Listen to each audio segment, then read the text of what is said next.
brand new 767. Fuel pressure? Why would that be? How come I have no instruments? A catastrophic failure at 26,000 feet.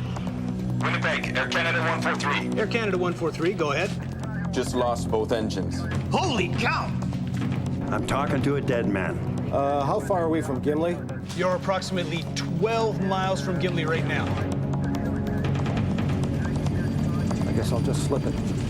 The crew is out of options and running out of time. They're at the controls of a 95-ton jet that's quickly falling from the sky.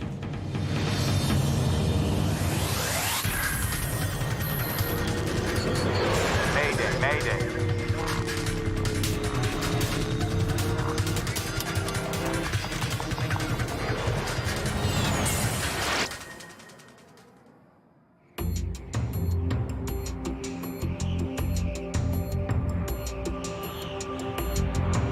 In placid skies over central Canada, Air Canada Flight 143 is just past the halfway mark of its journey from Montreal to Edmonton, Alberta. Good evening, ladies and gentlemen. This is your first officer. The plane is carrying 61 passengers and 8 crew members. Beautiful day. Clear, temperature of 24 degrees Celsius. It's July the 23rd, 1983. There, that's coming along, huh?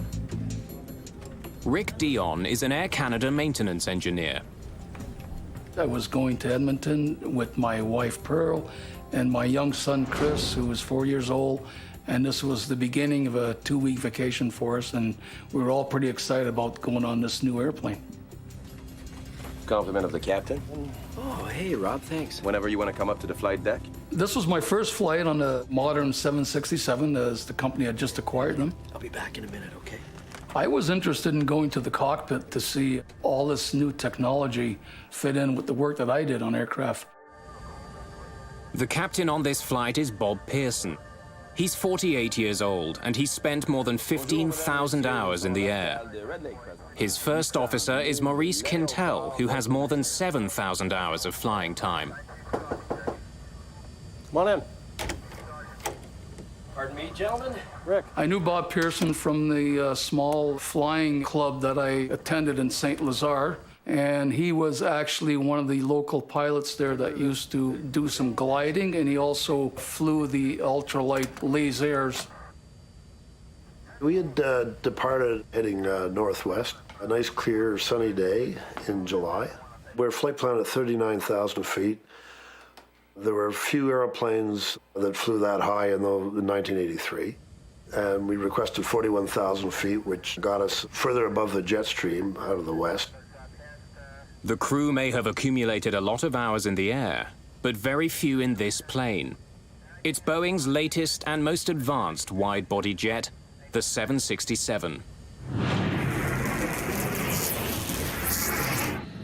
An army of microprocessors in the belly of the plane automates so many functions that the flight engineer's job has been eliminated. This is one of 4 767s that Air Canada has recently acquired. The plane itself has only 150 hours on it. Quite a difference here, huh? Oh, yeah. Reset on and start here. The cockpit is different in that all the old instrumentation that we're accustomed to, mostly that was all gone. It was all CRT display, like small TV screens. It was a new high-tech airplane, which involved quite a change for the crew and the maintenance personnel, people handling it. This is a new aircraft for both the captain and I. At the time, I had 75 hours on that airplane, so everything was new for me. Pilots and maintenance crews are both still getting to know this airliner. Well, then we get that same condition. Captain Pearson explains to Dion how he handled a small problem with the engines on an earlier flight. Comes back down to low stage, and we just carry on. You know, that brings up an interesting... Fuel pressure? Why would that be? Whoa. A warning alerts the crew to critically low pressure at one of the plane's fuel pumps. Something's wrong with the fuel pump. The 767 has 3 main fuel tanks, 2 in the wings, which are always used, and 1 in the center, only used on long-distance flights. Electric fuel pumps draw fuel from each tank and feed it to the plane's 2 engines. The low-pressure warning could mean that one of the pumps needs maintenance, but it could also be a more serious issue, a lack of fuel to be pumped. That forward fuel pump. It's just a bloody pump failing, I can tell you that. Another low fuel pressure warning sounds, this one from another fuel pump on the plane's left side. Pearson's flight management computer tells him he should have plenty of fuel for the remainder of the trip. The 767 also has separate digital fuel gauges, but on this flight those gauges are out of service. The warnings don't make sense. It got a little more interesting when the second fuel boost pump light came on for that tank, which was the left tank. This seemed quite abnormal, that 2 pumps would fail in a brand new airplane. We had some kind of a problem that we didn't understand. What would your assessment of that be? My own personal thoughts? You might be low on the left tank. I used to be involved with transferring fuel, and I know that when you're trying to empty a tank, it'll start flashing periodically, and then the pump will reprime, and then the light will go out. In this case, it appeared to do exactly the same thing. Captain Pearson knows that if the left tank is running low, the right tank may be low as well. Let's head for Winnipeg. Now. Pearson wants to land as soon as possible in case he is running out of fuel. The crew is still more than 700 miles away from their original destination, Edmonton, Alberta. The nearest major airport is Winnipeg, Manitoba, a mere 120 miles away. We're showing lots of fuel on board on our flight management computer and 3 normal fuel checks, cross-checked with our fuel on our flight plan. So we elected to divert the flight to Winnipeg, where Air Canada has a main maintenance base. Winnipeg Center. Air Canada 143. Air Canada 143, go ahead. Ron Hewitt has 20 years' experience as a radar controller. Yes, sir, we have a problem. We're going to requesting direct Winnipeg. Air Canada 143 cleared. Take position, direct Winnipeg. You are cleared to maintain 6,000, descent, your discretion. Send to 6,000 his discretion, and that was it. He didn't tell us what the problem was, and it's none of my business. Give him what he wants, get everybody out of his way. That's about what we do. Okay, we're out of 410. Pearson now begins to descend from 41,000 feet. Oh man, they're all going out, eh? The low-pressure warnings are spreading to more and more of the fuel pumps.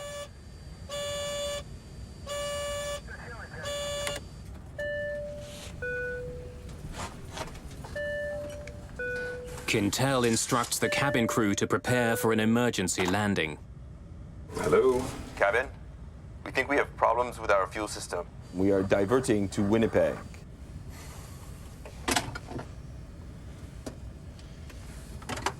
All flight attendants to front galley, please. I hope this is just false warnings. Rick, can you think of anything we haven't done? No, I can't, Bob.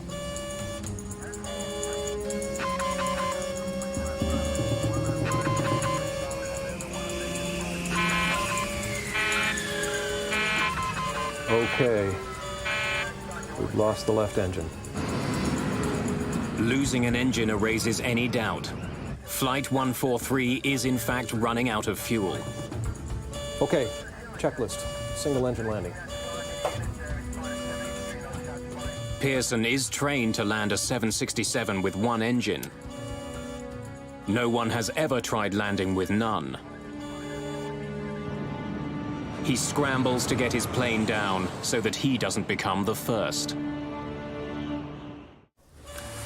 With only 1 engine powering Air Canada Flight 143, and with the possibility of the other engine shutting down, the crew prepares the passengers for the worst. Ladies and gentlemen, this is your in-charge flight attendant speaking.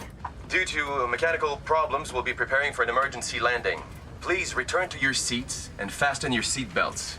Your crew is fully trained to deal with the situation, and as you may have noticed, some crew members have already started to prepare the aircraft. I had no idea, like the rest of my crew members, that there was a problem with fuel. I had no idea why we were going to Winnipeg. Approach and landing. Flaps will be 20. Right. Ground flap override. As they're doing that drill, the right-hand fuel pump low pressure light was flashing as well, much like it did on the left. They were quite busy carrying out the first engine out, not watching the pump lights, which was right at my eyebrow, so I kind of knew that that one there was going to shut down too. What was that?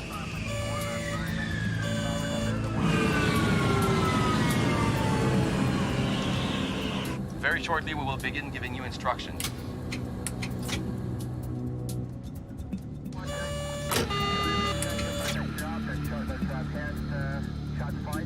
How come I have no instruments? Our beautiful colored engine and flight instrument displays simply went black. Ladies and gentlemen, please remain calm. Please follow our instructions. Refrain from smoking and put your chair back in the upright position. Secure your seatbelt tightly against your hip. It's exactly what Pearson had feared. He's lost both engines.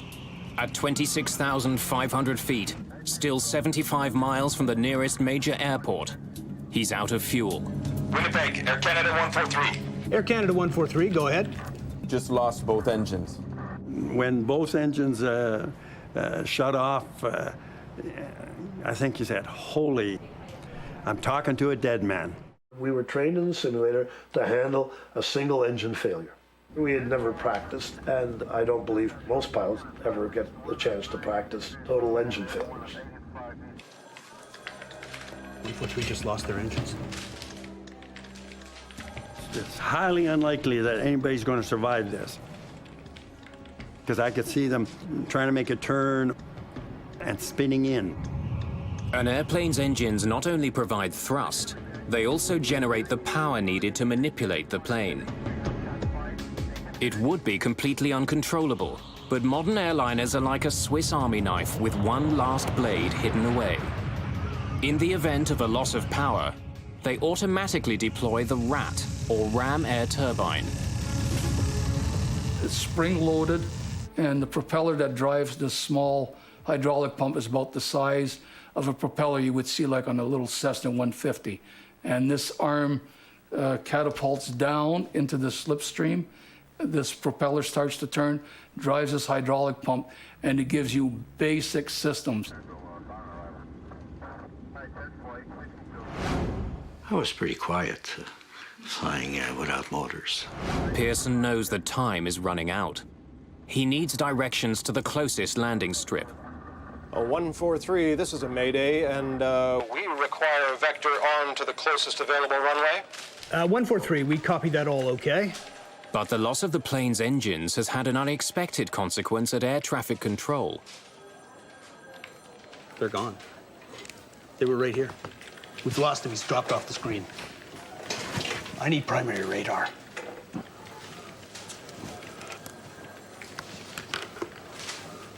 Uh, 143, we've lost your transponder return and are attempting to pick up your target now. We work on transponder, it's called secondary radar. We take the pilot signal to paint the aircraft.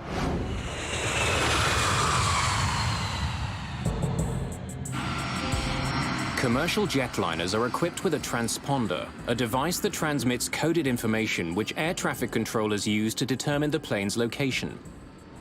But when Flight 143 lost its second engine, only a small number of items got backup power. The transponder was not one of them, so the plane disappeared from Hewitt's screen. Flight 143 is somewhere east of Winnipeg, but no one knows exactly where or how far it is from the airport. In spite of its enormous weight, a 767 doesn't plunge from the sky when it loses its engines. Its aerodynamic properties keep it in the air, but slowly coasting to Earth. And I was trying to figure how many miles we were moving ahead versus how many thousands of feet we were dropping. But Quintal doesn't have the instruments which provide the information he needs to make that calculation. Since he lost the plane's signal, Hewitt can't give Quintal that information either. Controllers hurriedly work to rig up a way to find the plane. Just before landing, you will hear the command, brace for landing. Brace immediately and stay braced until the plane comes to a complete stop. There are two ways to brace. One, bend forward. Raise your arms and hands against the seat back. Bryce Bell is a businessman on his way home to Edmonton. As soon as they announced that we were making an unscheduled stop in Winnipeg, I immediately wished I hadn't had the 2 drinks that I'd had, because I thought, you're going to have a split second here, and this plane's going to explode in flame, and the decision you make in that split second will depend on how alert you are. Okay, please put your personal belongings in the seat back pocket. The response of the passengers when we were doing the emergency briefing was basically alert. They were looking at us. They were paying attention to every word we were saying. I couldn't have had better passengers. I think that's him. Let's say that's him. Because their modern equipment can't see Air Canada 143, the controllers switch to old-fashioned radar, which doesn't need a transponder to locate planes. I got to turn up my true radar, the reflective radar, which is not nearly as good. And we don't use it at all if we can help it. Okay, I got it. 65 from Winnipeg, 45 from Gimli. 143. We have you at 65 miles from Winnipeg and approximately 45 miles from Gimli. For the first time since losing power, the pilots know their distance to Winnipeg. We might make Winnipeg. Quintal, however, thinks that Gimli is a safer bet. Gimli, Manitoba has a decommissioned Air Force base. It's about 20 miles closer than Winnipeg. As luck would have it, Maurice Quintal trained at Gimli while in the armed forces. He knows it well. 45 miles to Gimli. That is a long runway. Is there emergency equipment at Gimli? Negative emergency equipment at all. Just one runway available, I believe. And no control tower and no information on it. Pearson must consider the possibility of a crash landing. If he has any chance of making it to Winnipeg, which has full emergency support, he knows he must try for it. Okay, then we would prefer Winnipeg. Fine. 143, continue your present heading. We all reacted very businesslike and say something specifically to the situation, but never would we ever look at each other. I think we were all afraid that we might break down. Parents were hugging their little kids, and people were busy scribbling away, which I found out afterwards where they were writing their notes to loved ones and their wills and all kinds of things like that. It was pretty nerve-wracking. 143, a question if you have the time. Okay, go ahead. Total number of persons on board, please. The actual number of people on board is 69, but Quintal is overtaxed. He gives a lower number in error. I have 33 people on board, including the crew. Okay. I have to ask if Soul's on board. I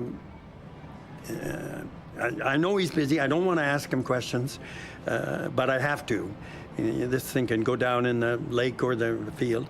And I remember thinking, great. I know this airplane carries about 300 people. At least it's not 300. It was about regrets. It was about things I hadn't done in my life. It was about ways I've treated the odd person here or there that I wish I'd treated more gently. It was about how stupid I was at some of the things I used to make big issues out of that are so insignificant when it really comes down to what real reality is about. It was pretty devastating. And I remember telling a mother with a baby, and I had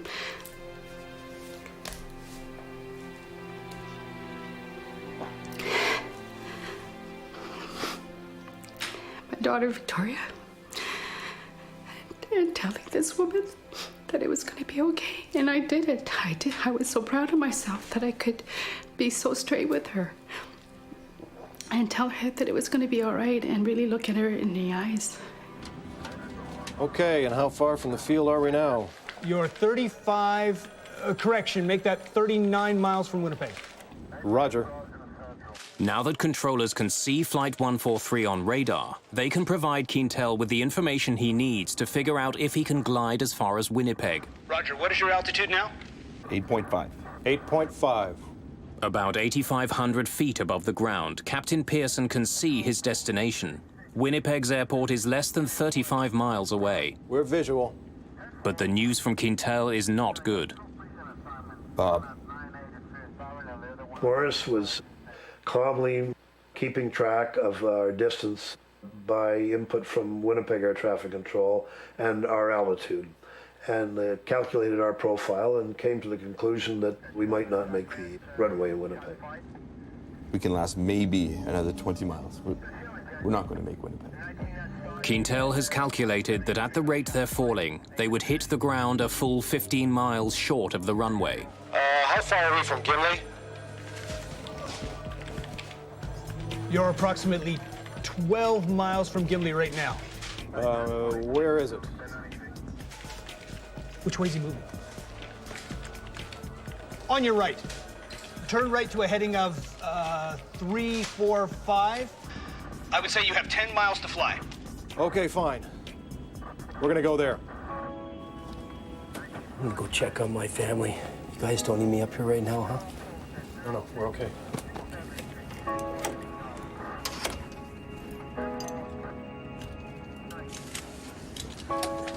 Don't worry about it. It's okay. They got it under control. Just make sure your seatbelts are tight, all right?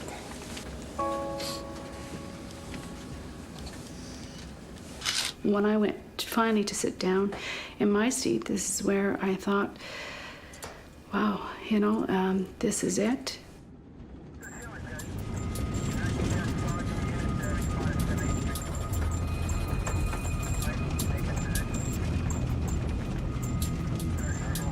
Landing gear down. Roger. First Officer Quintal lowers the landing gear. Because there's no hydraulic power, Quintal does what's known as a gravity drop, letting the gear's own weight drop and lock it into place.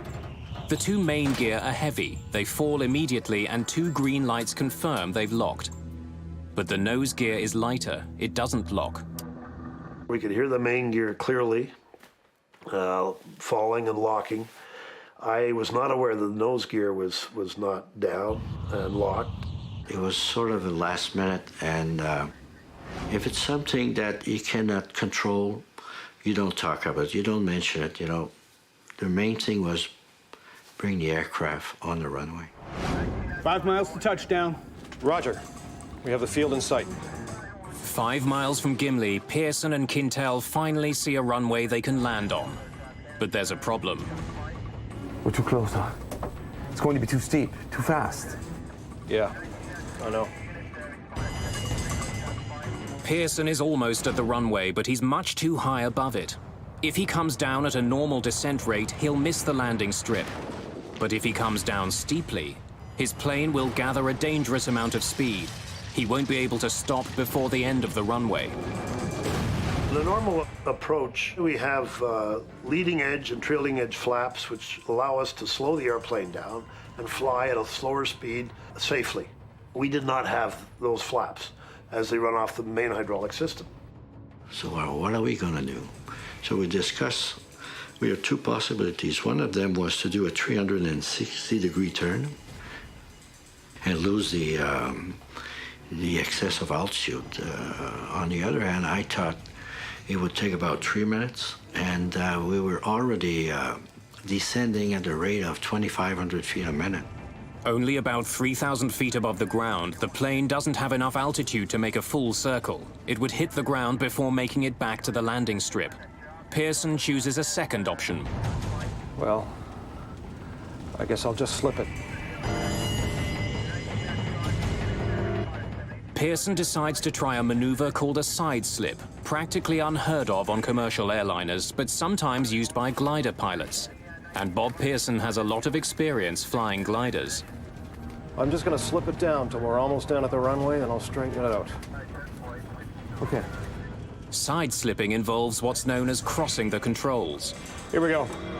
Pearson plans to force the aircraft into a sideways freefall, allowing it to drop quickly without increasing its forward airspeed.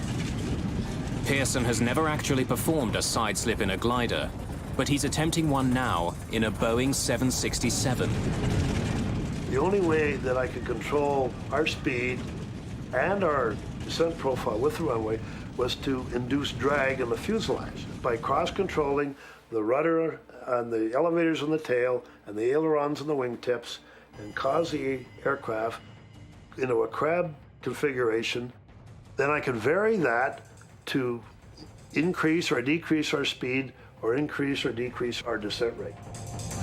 Pearson controls the plane's descent by using his rudders and ailerons to change the angle of the plane. Crossing the controls involves tipping the wings in one direction, but turning the aircraft in the opposite direction, pushing it sideways into the oncoming air. As Flight 143 begins to drop towards the Earth, Quintal is about to discover something he did not expect. The runway he trained at 15 years ago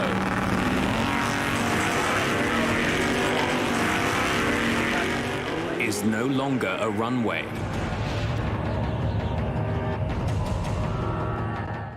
Captain Bob Pearson is out of fuel, out of engines, out of options.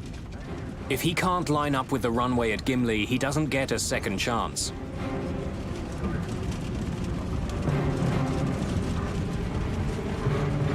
Pearson turns the yoke left and pushes the rudders to the right. The plane slips to its left.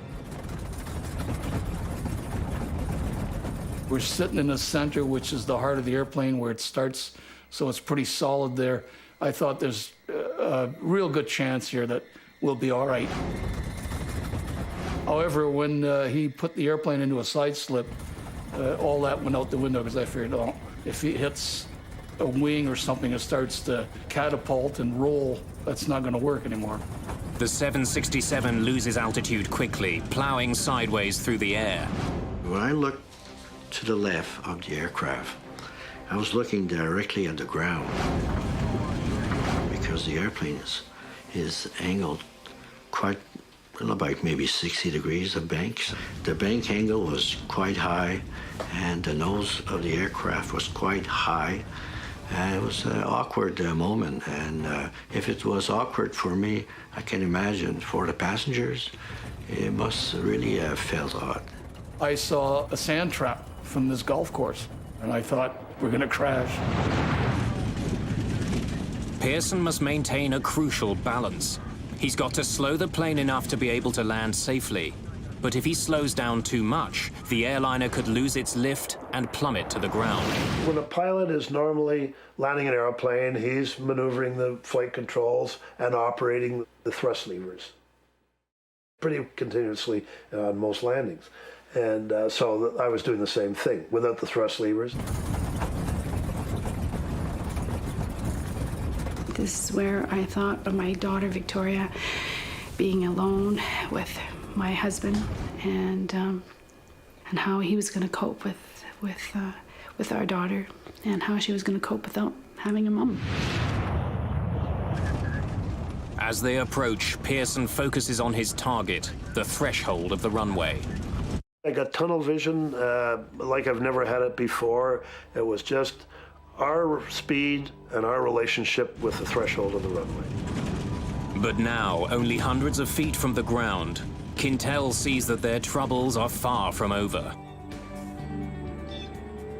The Gimli landing strip has been converted into a drag racing strip.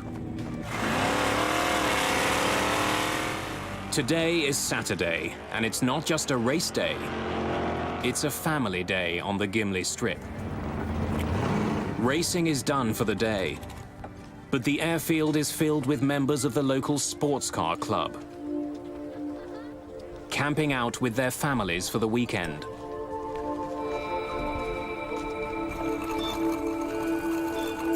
Two children have decided to pedal the length of the runway. They don't hear the plane coming for them. Without engines, it's silent. And one thing the 767 doesn't have is a horn. Brace! Brace for landing!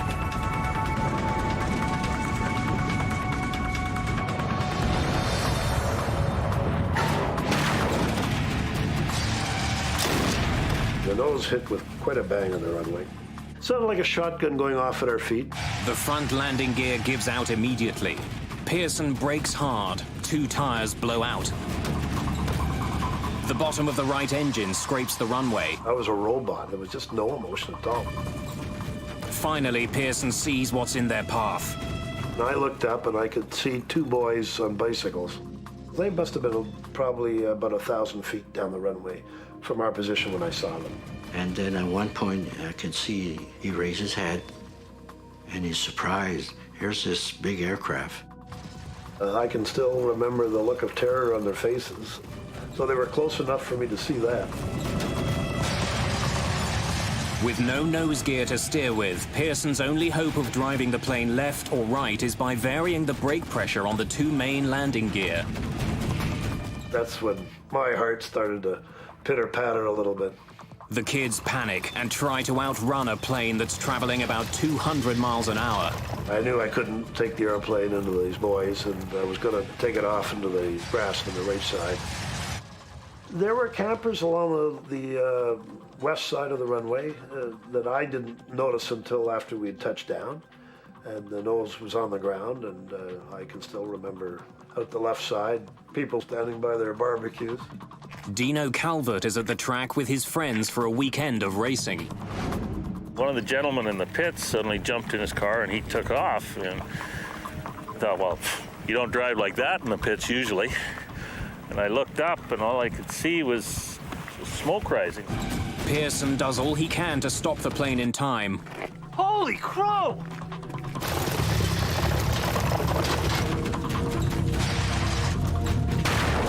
The plane plows into a guardrail installed down the middle of the runway. Smoke, Bob.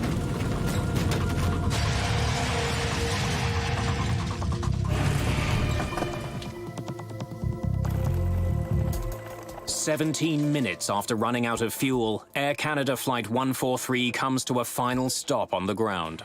Yeah? You okay? Somebody yelled, Yahoo or something, and then people started applauding. And we were so grateful. We made it. When you believe that you're going to crash, you do believe that the airplane is going to break apart, you're going to have fire. Evacuate! Evacuate! Evacuate! All right, let's go. We got to get up. Thick smoke is quickly filling the cabin. The crew doesn't take any chances. They want everyone off the plane as quickly as possible. There was a sense of joy, and then a panic, kind of. It seemed to go in waves, and then a panic saying, we got to get out of here. We got to get out of here.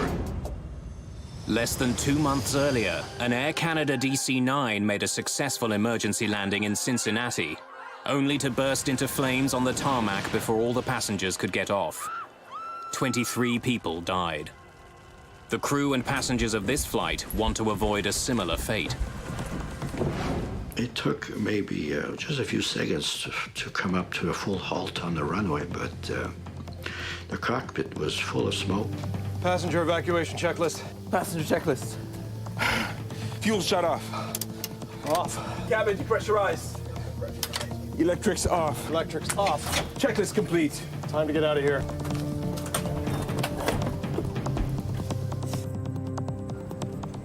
Come on, guys, get some fire extinguishers. We grabbed the fire extinguishers on our way, and you never go to a fire at a racetrack without having a fire extinguisher with you.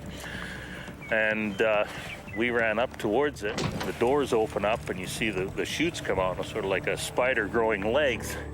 The plane ended up eventually standing almost what appeared to me to be almost on its nose.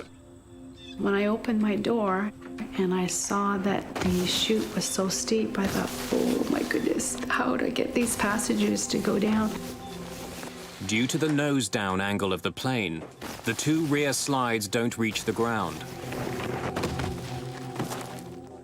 10 people are slightly injured during the evacuation, most of them coming down the steep rear slides. I heard on the west radar frequency, he said, one of the 767 says, he's down okay, he's in one piece, and that's when our cheer went up. I said, okay, because all of these people were going to sleep in their own bed that night.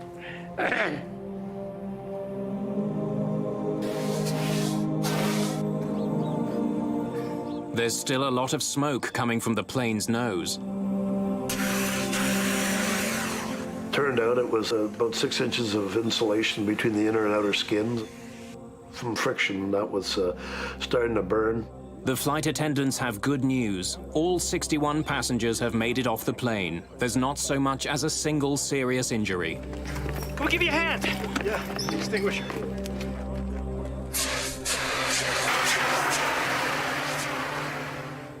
Bob Pearson has done what no one has done before. He's safely landed a 767 with no engines, gliding to safety for more than 26,000 feet.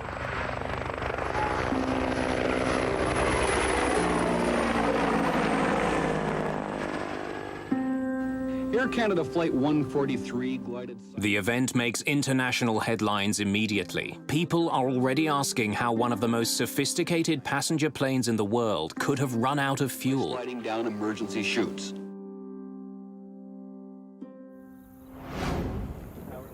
By the next day, the investigation has already begun.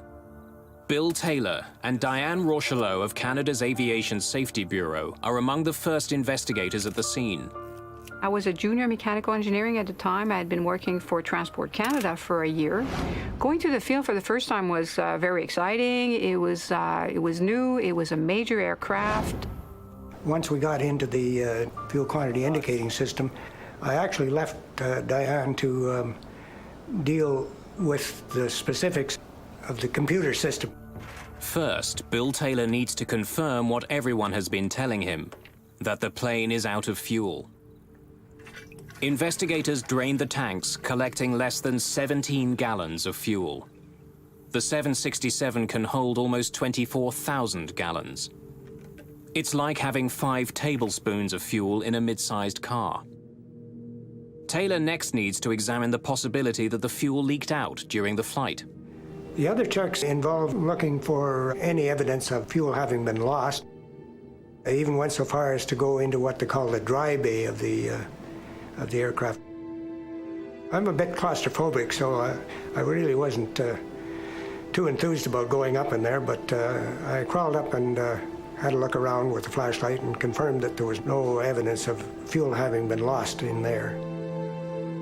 That leaves Taylor with only one conclusion. Flight 143 took off without enough fuel. Now investigators need to find out why. It's in one piece.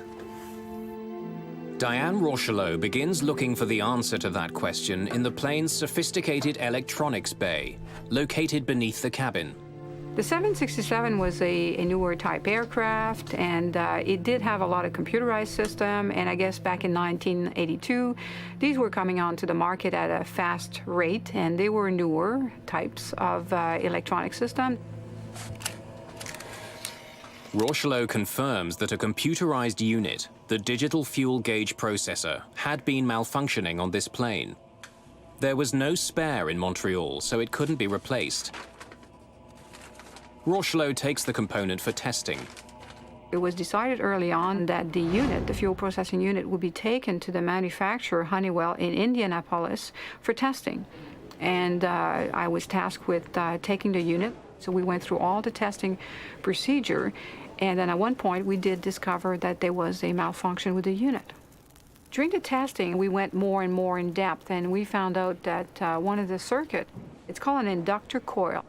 It was a very, very small part, and it was encapsulated at manufacture, and encapsulated means it's covered with plastic. You cannot visually see it because it's now covered with plastic, and you can't see the inductor coil itself. But once we took over the plastic case, we could see that the solder joint had not been made properly. which caused a malfunction in the system. The faulty processor explains why Pearson didn't have fuel gauges for the flight, but doesn't explain why he didn't have enough fuel. The inoperative gauges were clearly flagged. Ground crews wouldn't have relied on them when they were fueling the plane. Investigators confirmed that the ground crew did perform a manual check of the fuel before takeoff. We just need to know what you did next. Yeah? We did a manual check of both tanks, and then we pump enough fuel for the trip to Edmonton. Flight 143 should have taken off with enough fuel for the trip. Okay, thanks. That helps.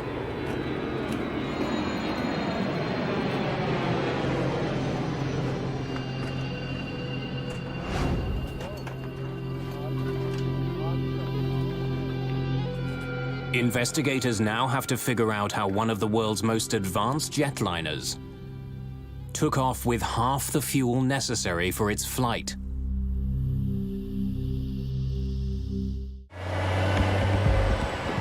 The investigators know that with its fuel gauges out of service, Flight 143's fuel tanks were checked manually. Then the fuel for the trip to Edmonton was added to the tanks.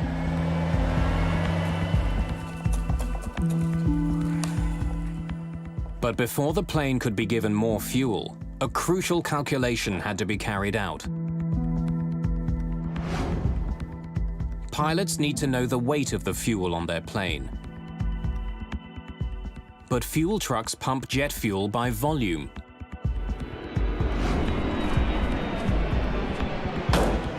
In order for pilots and fuelers to communicate, a simple routine translation between volume and weight has to be made.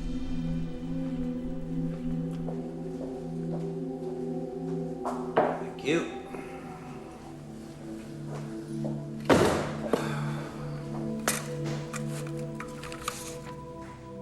Investigators check and double-check that math.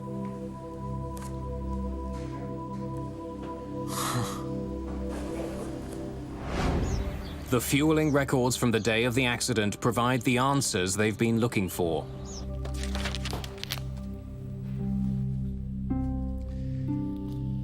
This is a typical fueling record. But when investigators examine the calculations for Flight 143... And this is from Flight 143. They look anything but straightforward. The document clearly shows the amount of fuel in the right and left tanks, but investigators are troubled by two particular numbers. One converts volume to kilograms, the other converts it to pounds. He shouldn't have been using both. So did you convert to pounds or to kilograms? To pound? Oh, to kilo. Can I see that again? Further interviews with the technicians and crew reveal that the events on Flight 143 now I don't know what I did. Were caused by human error involving poor calculations and ultimately inadequate training. Okay, fellas, we've finished with the fuel. The technicians refueling Flight 143 got muddled in their calculations while converting the volume coming out of the fuel truck to the weight of the fuel in the plane's tanks. No one who saw the calculations that day noticed the basic error. In 1983, Canadian ground crews were used to converting the amount of fuel leaving their trucks into pounds.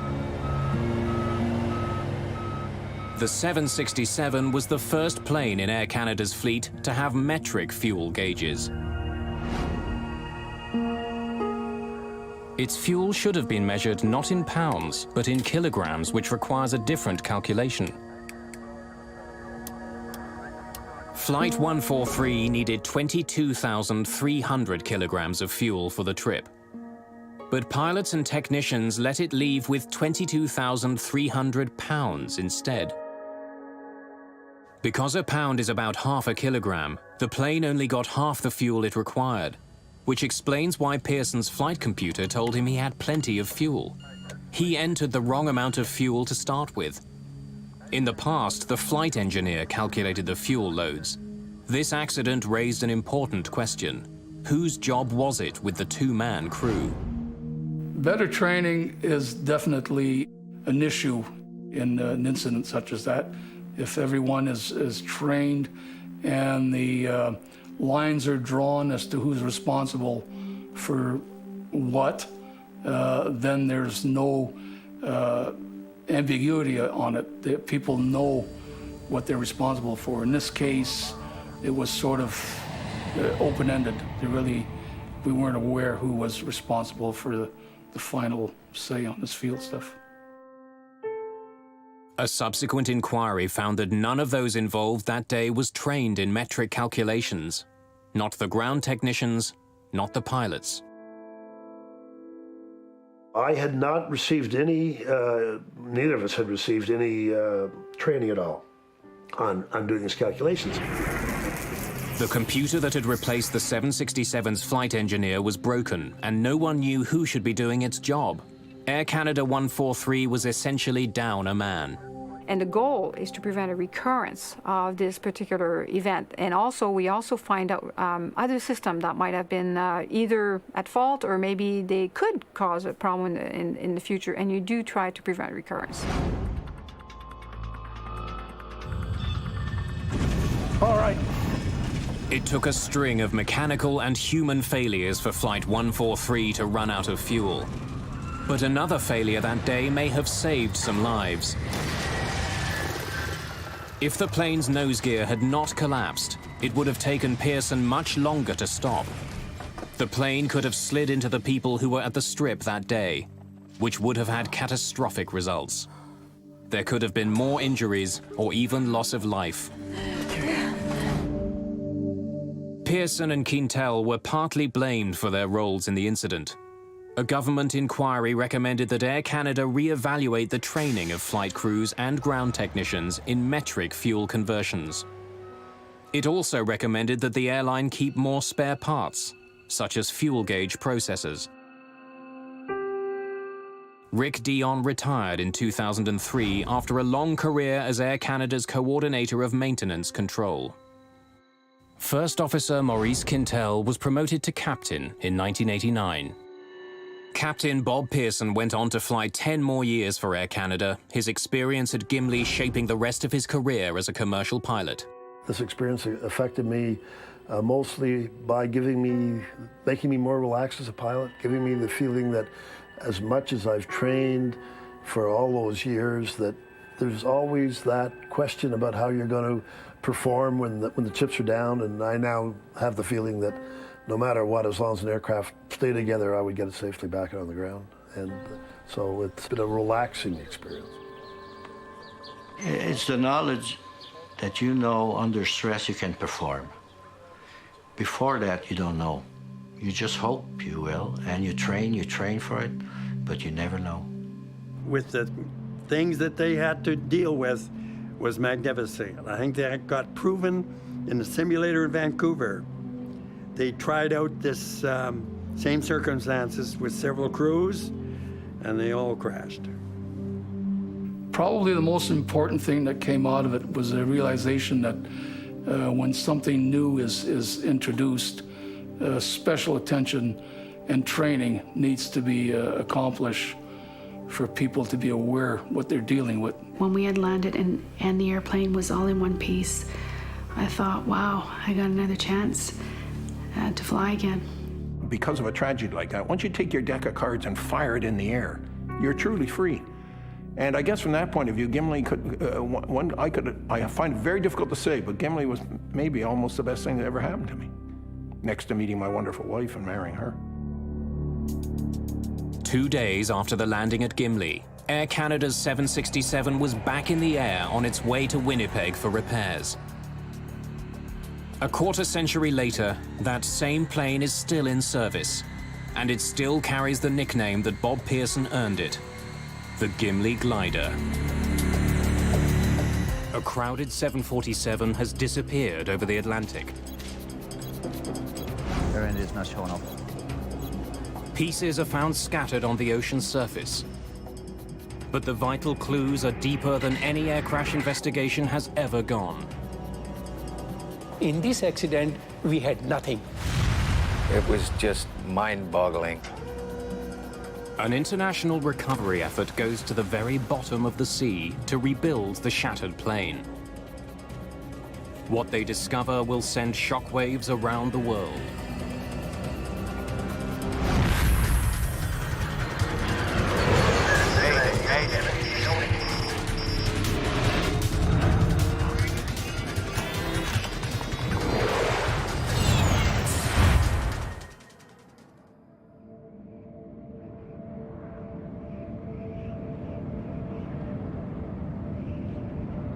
Early morning, June the 23rd, 1985.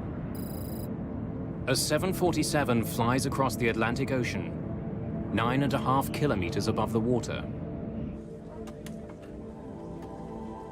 The jumbo jet is nicknamed Kanishka, after an Indian emperor. And Air India promises passengers it will be a palace in the sky.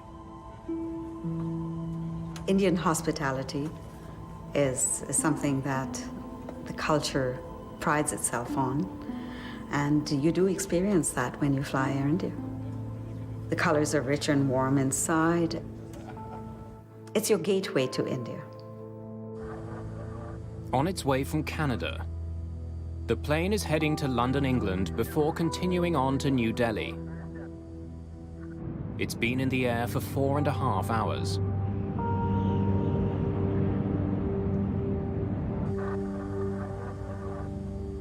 Captain Hansay Narendra is a veteran Air India pilot. Satwinder Binder is a captain too, who's serving as first officer on the flight. As the plane nears land, Binder talks with the flight's purser. Yes, sir? Insha, do me a small favor. At the back of the plane, seat 54, a boy is sitting there. He just wanted to have a look in the cockpit. Can I send him now? After about 15 to 20 minutes.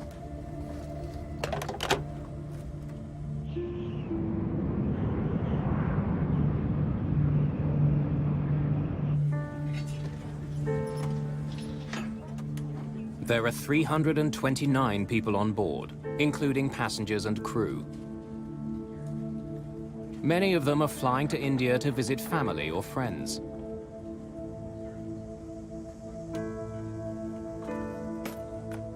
Vishnu Pada is traveling to India with his 2 daughters. Their mother, Lata, is already waiting for them there.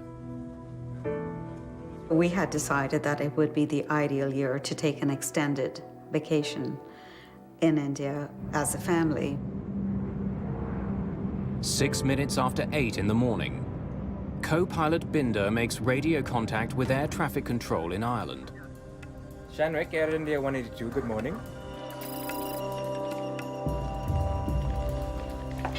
Station calling Shannon. Go ahead again, please.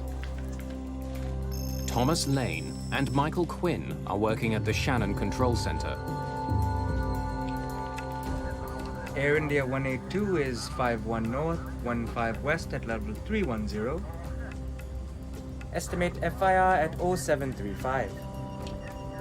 Air India 182, Shannon, roger. Cleared for London, flight level 310. Air India 182 is cleared to London, maintain 310. You want to come up front now? Yeah. Okay. Let's go.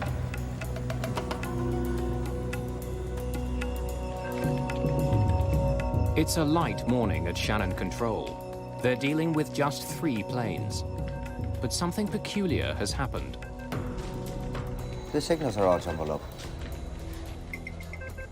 The signals on radar merged so that it was totally impossible to read the call signs and flight levels of any of the 3 aircraft. The Air India 747 is flying at 31,000 feet. A TWA jet is several thousand feet above it, and a CP flight is 2,000 feet higher. All are traveling east. Because the planes are stacked on top of each other, The signals have merged on the controller's two-dimensional screen. Tom moved the tracker ball on radar and separated the signals.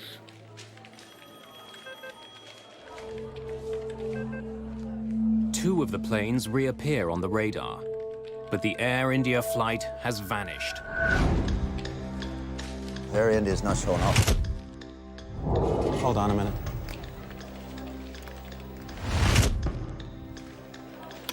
Air India 182, do you read? Air India 182, this is Shannon. Do you read? Over. It's 8:14 in the morning. I had a gut feeling. To this day, I don't know why I picked up the phone.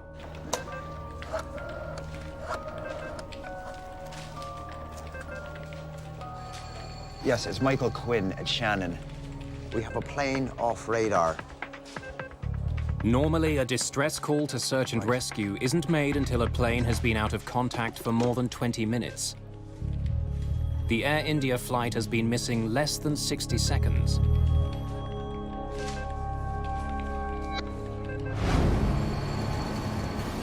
Several ships in the area begin searching for signs of the plane.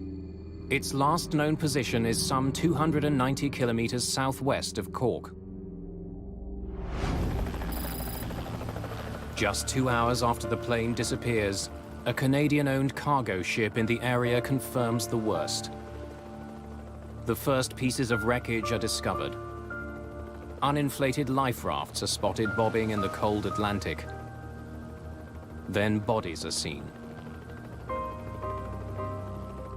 It's quickly clear that no one has survived. In India, Lata Pada is waiting for her husband and 2 children to arrive when she hears the news from her brother. He sat me down and told me that, something terrible had happened. I was just in total shock, and, part of me was trying to digest the information, and part of me was trying to imagine if indeed the worst had happened, how I was going to continue my life without them.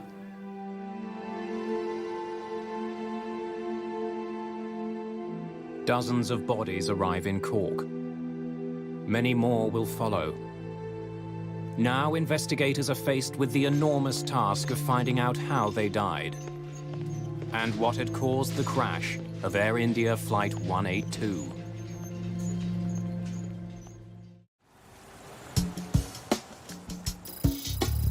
"130,000 people live in the city of Cork. Tucked into the southern coast of Ireland, it's long been a vital seaport.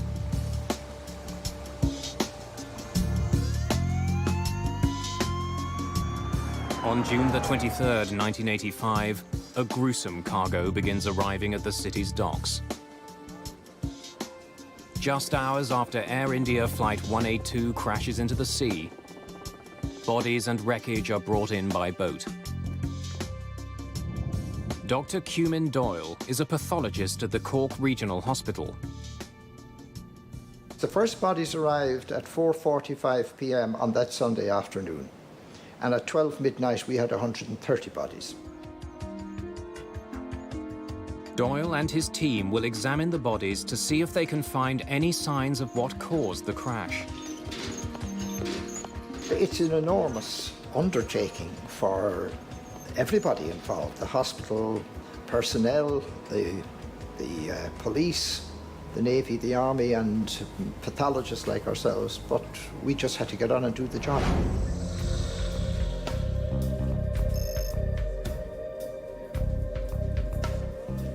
There are so many autopsies to perform that Doyle moves the work into the building's gym. We had 3 police people working on each body, photographer, a ballistics expert, and a forensic odontologist. That is a person who examines the teeth, the face, for identification purposes. In just 4 days, autopsies are performed on 132 victims. All parts of the body were examined externally in detail, and every detail was noted down. We were looking, of course, for the causes of the fatalities. Doyle makes a telling discovery. Almost all the victims died in the air. Only 2 of the bodies showed signs of drowning, which indicated that the others were not breathing when they hit the water. There's something else that's common to many of the victims. A large number have had their clothes torn off. Now that was important, because if they had no clothes or little clothes, it indicated that they had fallen from 31,000 feet or so where this accident occurred. Some of the bodies also have signs of so-called flail injuries. These are breaks specific to bones in the hips, shoulders, and other joints. H.S. Kohler is the lead investigator into the Air India disaster. The flail injuries tell him the passengers weren't in the plane when it hit the ocean. They are caused by tumbling, violent motion of the body in air. And that is the pattern of the injuries when a passenger is thrown out of the aircraft at a high altitude. The autopsies show that somehow the plane had been ripped apart high above the water. Passengers were thrown into the sky long before the plane crashed. Based on the injuries, we could only say that the plane had broken up at 31,000 feet. We couldn't say what the cause of the breakup was. The biggest challenge in this accident was that we had no physical evidence available to us in this accident in terms of wreckage, in terms of passengers, crew, or in terms of eyewitnesses. In this accident, we had nothing. The most important job of the investigators is to try to find the plane's black boxes. The 2 devices record cockpit conversation and other technical information about the flight of the plane.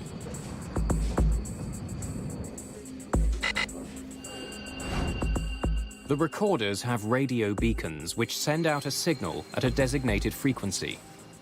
But it's still a huge task.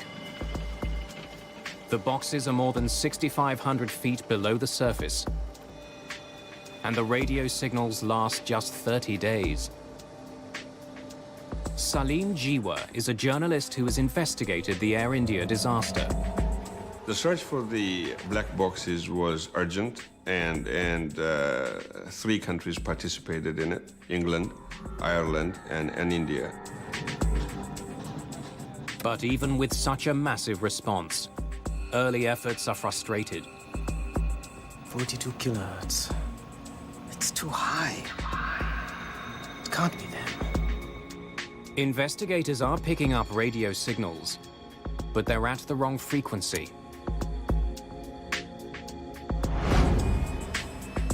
As the search continues, H.S. Kohler and his team study the maintenance history of the plane. They want to know if an undetected flaw had caused the jet to come apart in flight.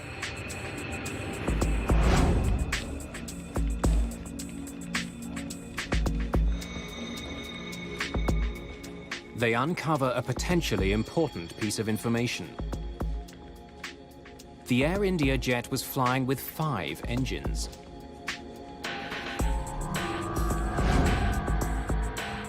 A 747 normally has 4 engines, but it can carry more. The plane was designed so that it could transport a malfunctioning engine beneath its wings. Ground crews can mount the engine to a bracket on the plane. It's exactly what happened to the Air India jet. There was an extra engine that a previous flight had left behind that was mounted on the wing of the aircraft. The extra engine creates substantial drag on the left side of the plane. If the pilots don't properly compensate, the plane will start turning in that direction. And this hypothesis continued that there is possibility that this fifth engine might have caused the breakup of the wing. In fact, investigators discover that before the plane took off for London, the flight engineer noticed problems with the way the engine was attached. There was a small problem in the fifth engine. I've asked them to fix it up. All right.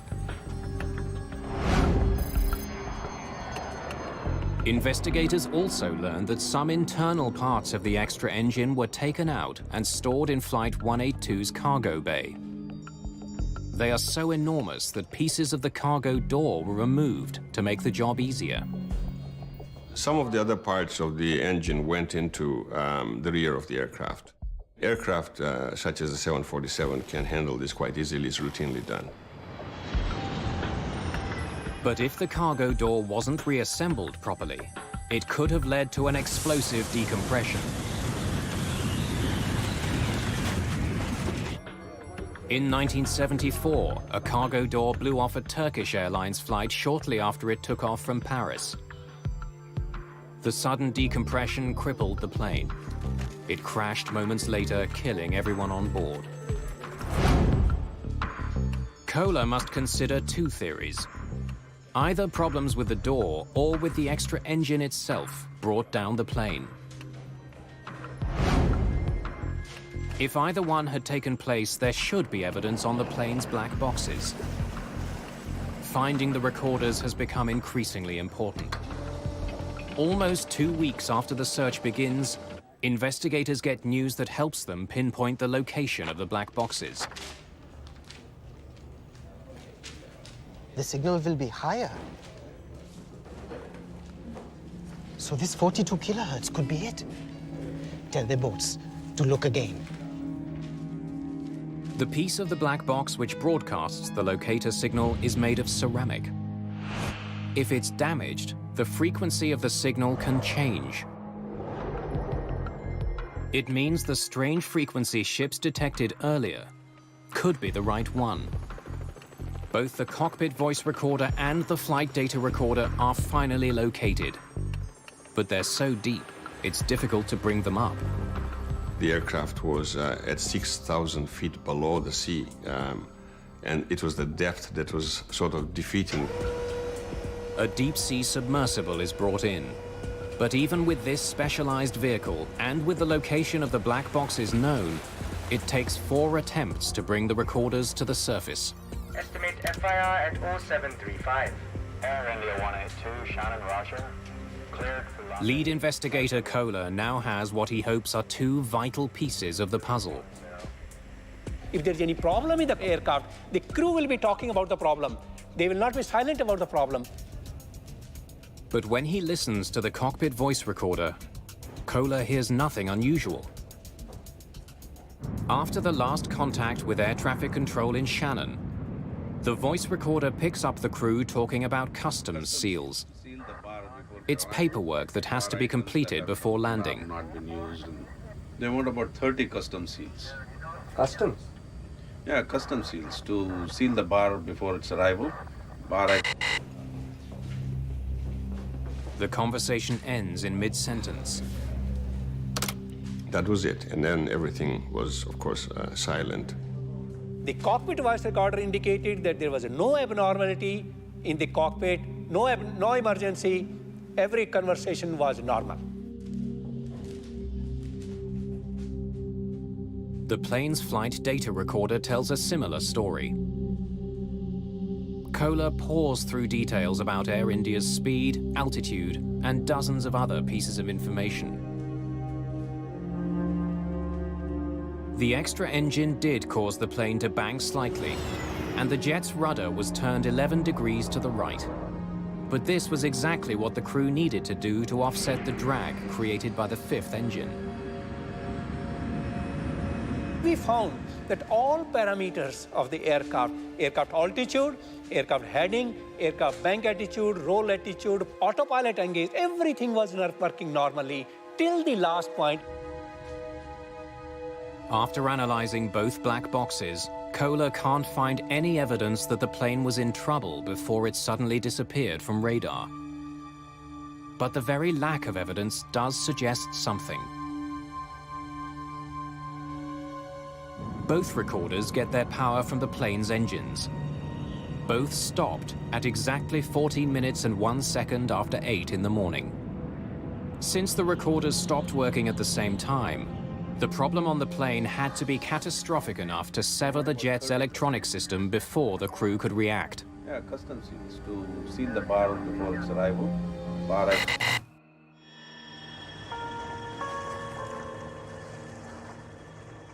Investigators are becoming convinced that there are only two possible explanations for the crash: a devastating decompression or a bomb. They study the wreckage that's been found floating on the surface of the ocean, but it's just a small percentage of the entire plane. And none of it is helpful to investigators.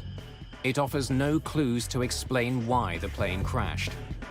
We knew there was no fire. We knew the aircraft was performing well. Everything was normal. There was no cockpit emergency, no warning. We got elimination of all the things, but we did not got the answer is what happened. We had to go to the cause of the accident. We had to go to the wreckage, which was lying at the bottom of the sea. But what parts of the plane should investigators focus on? The black boxes were equipped with radio transmitters which made them easier to find. But the debris field is deep underwater and enormous, some 16 kilometers long and 6 kilometers across. How do investigators identify the one clue that will help them unlock the mystery? Roy Truman is an underwater salvage expert. He's brought in to do something that's never been done before: retrieve the ruined pieces of a jumbo jet from the bottom of the ocean. In hundreds of thousands of pieces, he needs to find the ones that will explain why the plane crashed. Up until that time, we had only been used with recovering small aircraft. Here we're talking about a 747, which was huge, and we had no idea of the size of the pieces and what we were going to find. Investigators know they can't bring the entire wreck to the surface. It's so deep it takes hours to recover a single piece. The submersible takes underwater video and still photos. Investigators use those to decide which pieces to bring to the surface. It was a narrow corridor, and at each end of the corridor, it was very light wreckage. All of the heavy stuff, engines, main aircraft structure was in the middle of the wreckage field. Like searching for a needle in an underwater haystack, investigators hope to discover the cause of the crash in a tangle of ruined metal.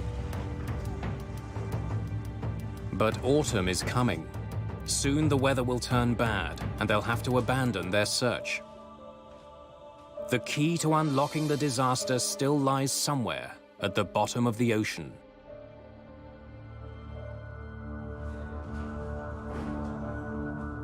Investigators from India are scouring the ocean floor, trying to find out why Air India Flight 182 fell from the sky.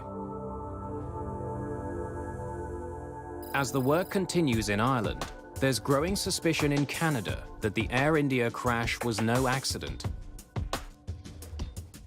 As police and investigators sift through the list of passengers on the plane, they find something peculiar. Many of the passengers who were on Air India Flight 182 began their day in Vancouver. They were using another plane to connect to Flight 182. One of the passengers who bought a ticket for that plane never got on. Well, the passenger, we have never identified him per se, but the ticket identified him as M. Singh. It simply had an initial, but no full name. We believe that name to be was fictitious, and that the person never intended to travel. While he never boarded the plane, M. Singh did check in. Next, please. On your way to Toronto? And I want my bag checked through to Delhi. Sir, I can't do that. Your reservation is only confirmed to Toronto. Oh, I am confirmed. This is my ticket. Jeannie Adams is a ticket agent working for Canadian Pacific. Mr. Singh, you are on standby to Delhi. I can't. But then I have to pick up my bag. I can't check your bags through to India if you are not confirmed. But I am indeed confirmed. Wait. I'll get my brother. He'll tell you. There are as many as 30 people waiting to check in. Adams doesn't have time to wait for the man's brother. Oh, okay. I'll check it through. But you have to check with Air India when you get to Toronto.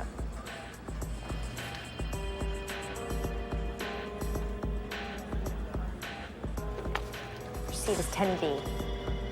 Even though Singh doesn't have a ticket taking him to India, his bag is checked straight through. His luggage is loaded, but no one notices that Singh never boards the plane that leaves Vancouver. She broke the rules as they were. She should not have allowed that to go through for New Delhi Interline.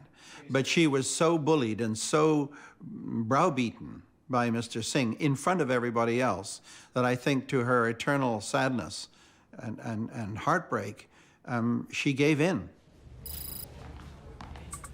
Singh's maroon bag didn't raise any concerns when it was loaded in Vancouver.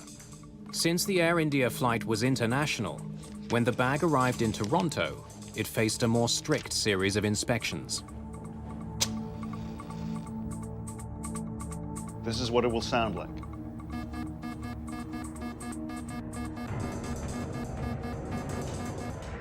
John D'Souza is a security officer for Air India. The day of the flight, he demonstrated a portable explosives detector for baggage handlers in Toronto.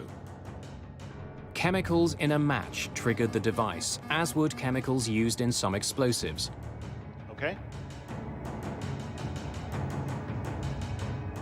The portable device was put to use because the X-ray machine, which normally scans every piece of luggage, had broken down. The technology, especially the X-ray technology, were very weak, very in their infancy at that time, and it didn't work reliably. And in the case of the Air India episode, the technology went quite badly wrong, which was one of the tragedies of this situation. As security workers used the portable explosives wand on the bags, everything seemed normal, until they got to the maroon bag.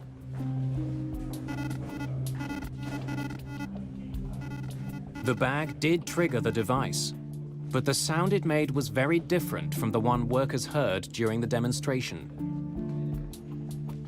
The bag was passed and allowed on board the plane, eventually flying towards England.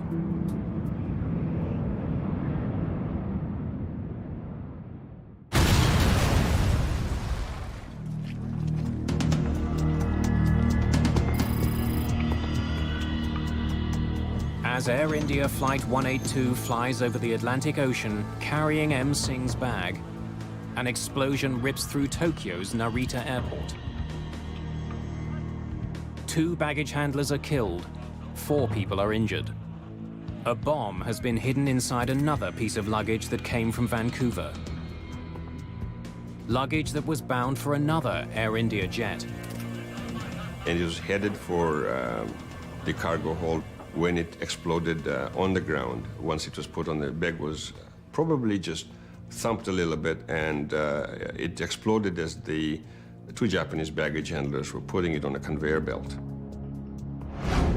Just as on Flight 182, one of the bags being moved in Tokyo was checked in by a passenger who never boarded the flight.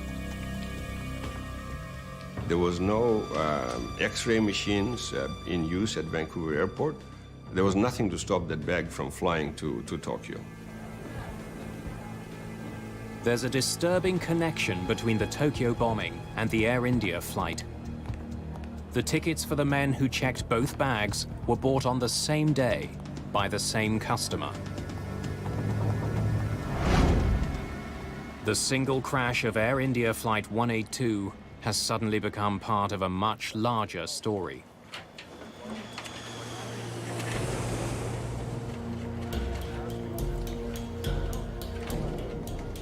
With the apparent connection between the two incidents, investigators in Ireland are extremely interested in what police find in Tokyo. Soon after the bombing, forensic experts descend on Japan's Narita airport. There are traces of evidence everywhere. The Narita bombing was within a confined space.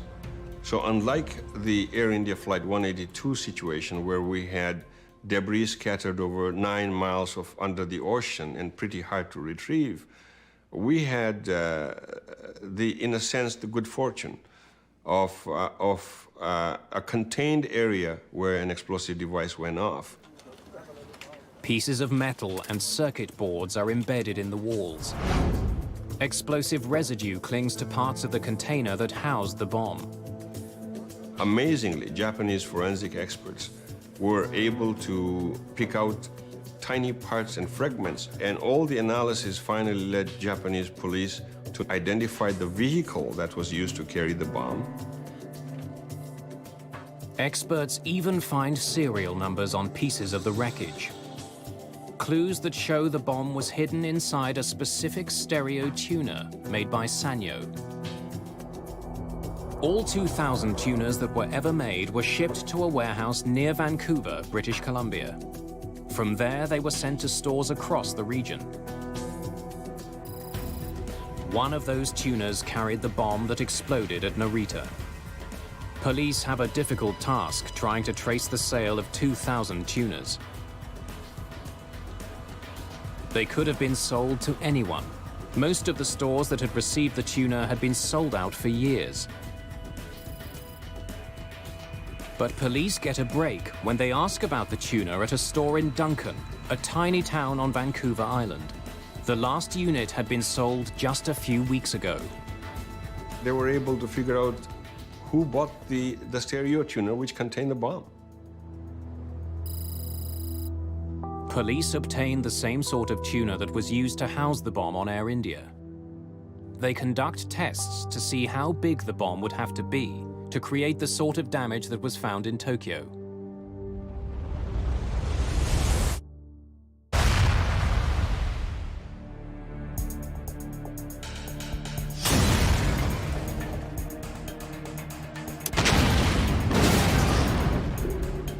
There was a progressive experimentation using dynamite to find out the extent of damage particular strands of dynamite would cause.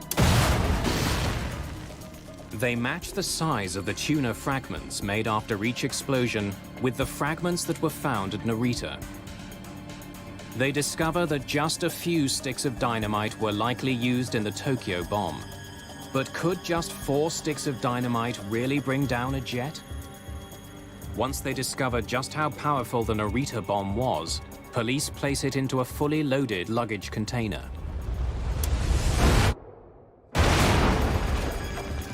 The devastation is enormous. Any decompression caused by an event, or an explosive device in the luggage hole, would be sufficient to cause catastrophic results for that aircraft. You don't need much. 4 sticks of dynamite can do the job.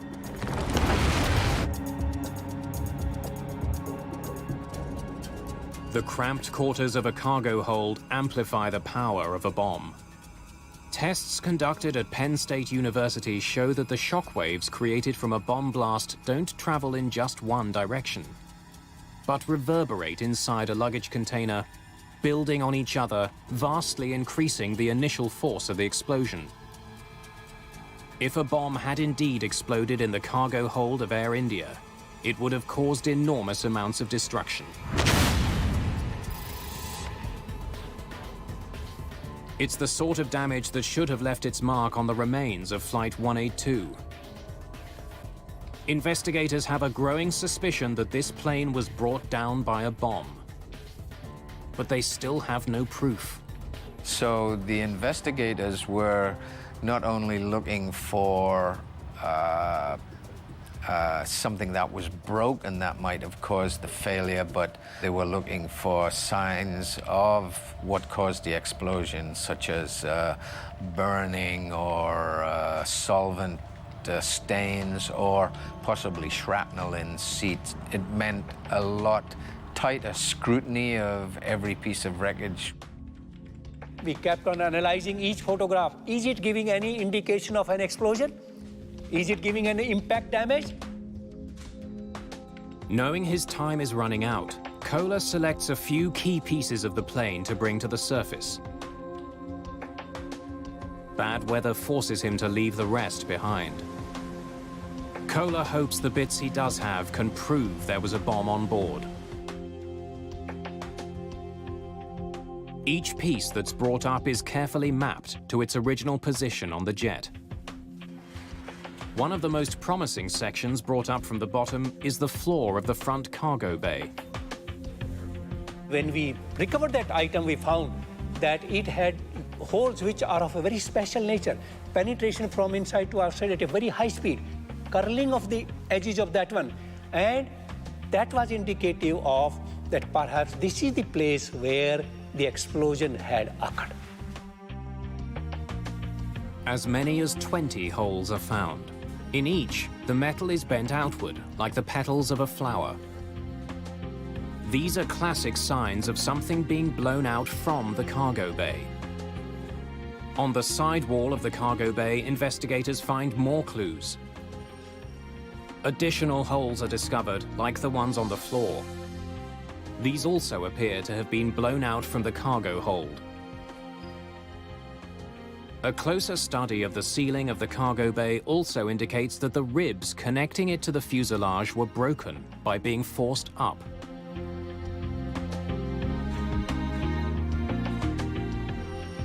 Investigators are convinced that the wreckage shows that a bomb had exploded in the forward cargo hold.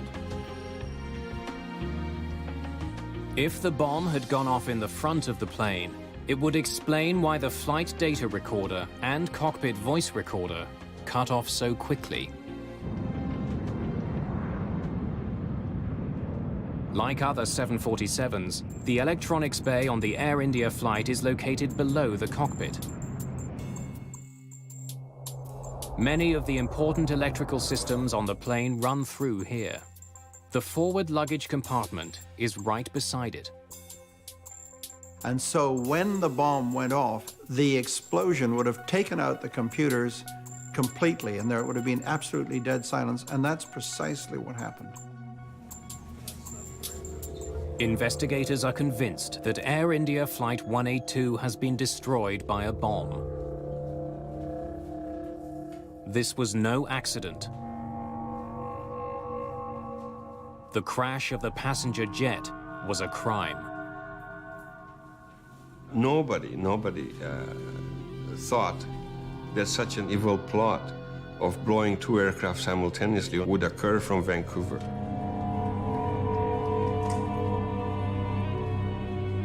Exhaustive detective work creates a clear picture of what likely happened on board the Air India jet. In Toronto, M. Singh's bag is taken off the Vancouver flight and moved onto the Air India jet. It's put into a luggage container that's eventually placed at the front of the jet, right behind the plane's electronics bay. As the plane sailed over the Atlantic Ocean, the crew had no warning that a bomb was ticking down to disaster. They want about 30 custom seals. Customs? Yeah, custom seals to seal the bar before its arrival.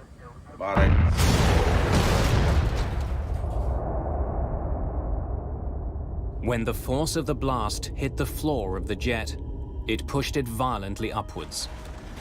The thin fuselage would have been blown apart. The air pressure inside the plane would have rushed out, tearing passengers from the cabin and fatally crippling the jet. The debris scattered over 9 miles is an indication of how rapidly and how fearsome this whole decompression was. But in this instance, the aircraft completely didn't stand a chance of flight. There was no way of continuing flight in this case. As the jet fell towards the sea, The forces put on the fuselage tore it apart. It would have a tail torn off and the wings would start breaking. And there's no way of sustaining flight after that. It goes into gyrations. Once it goes into gyrations, there was just massive structural failure. After months of painstaking work, investigators believe they have unraveled the cause of the Air India crash. They've proven a bomb brought the plane down. It's now up to police to find the bombers. But with so many deaths, and so many more possible if the Narita bomb had exploded in mid-air, there's immediate interest in making passenger jets safer. This was one of the biggest disasters in the Indian aviation history. And it could have been avoided if the procedures were in place. As the hunt for the killers continues, extraordinary steps are taken to tighten security and to see if jets can be made to withstand the force of a bomb.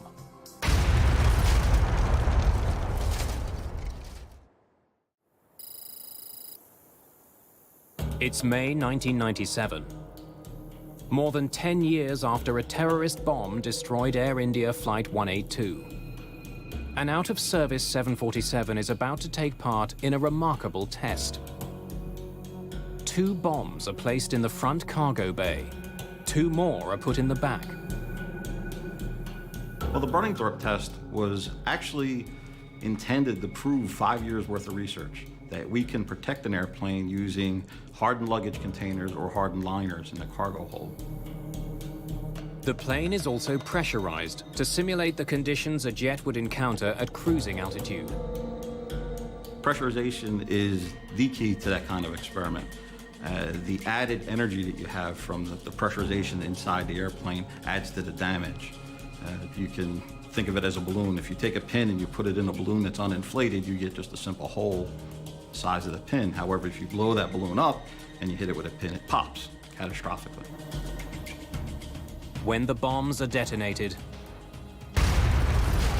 the result is devastating.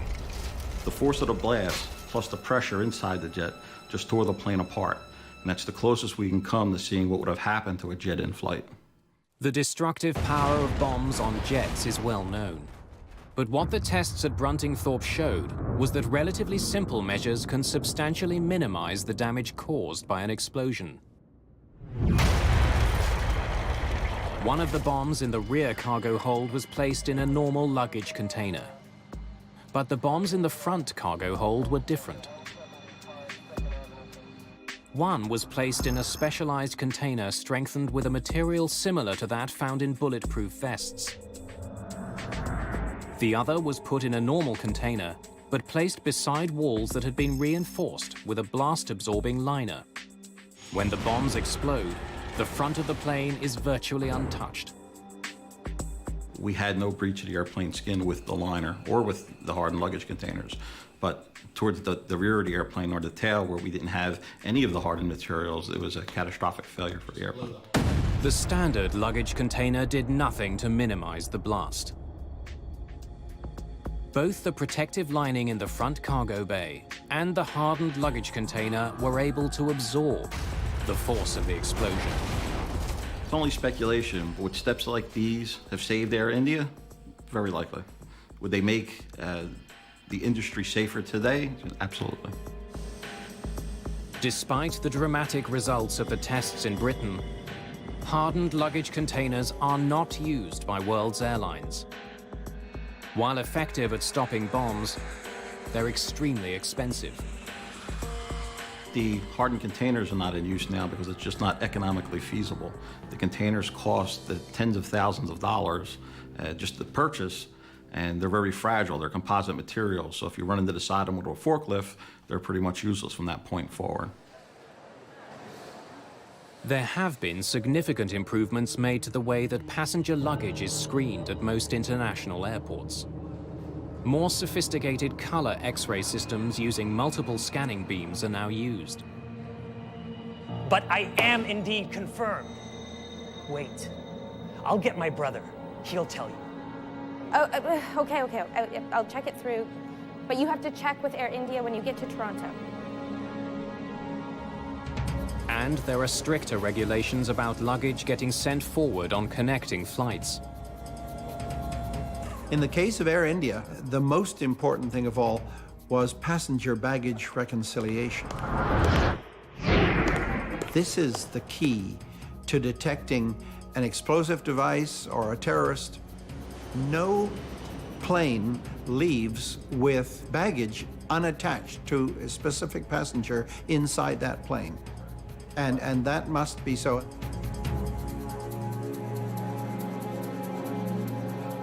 Your seat is 10B.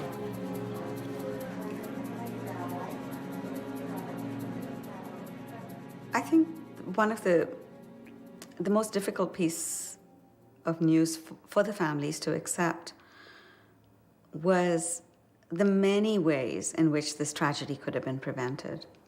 I mean, it was absolutely unforgivable that a bag could be interlined to another destination without a passenger accompanying it. The quality of training that security guards at airports get also came under scrutiny during the years after the Air India crash. It's still an area of concern for some security experts.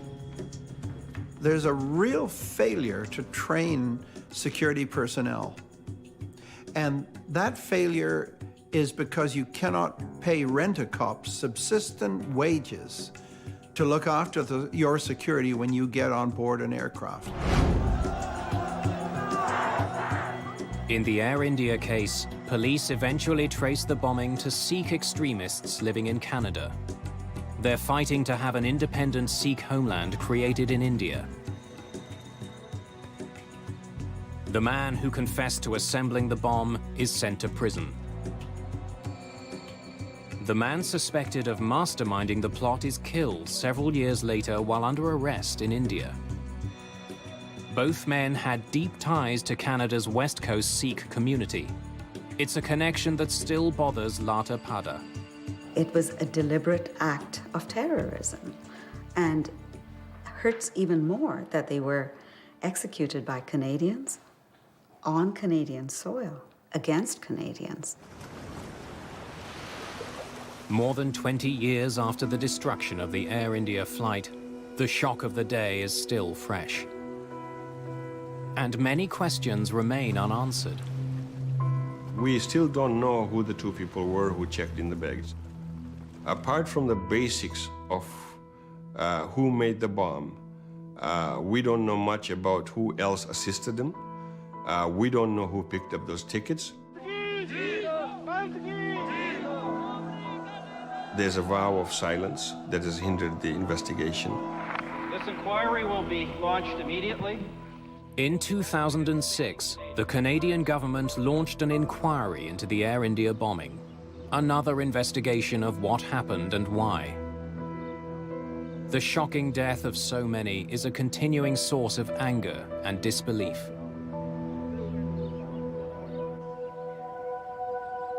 No matter what the inquiry finds, the sobering facts are the same. 329 people killed in an instant. There are memorials now in Ireland and Canada, mourning the victims of the Air India crash, marking the day a terrorist bomb ripped through the lives of so many. It's just so tragic about all our lives that we lead. Every day is an ordinary day in our lives, but some days, unexpectedly, something completely, totally unexpected shatters your life, and that was one of those moments.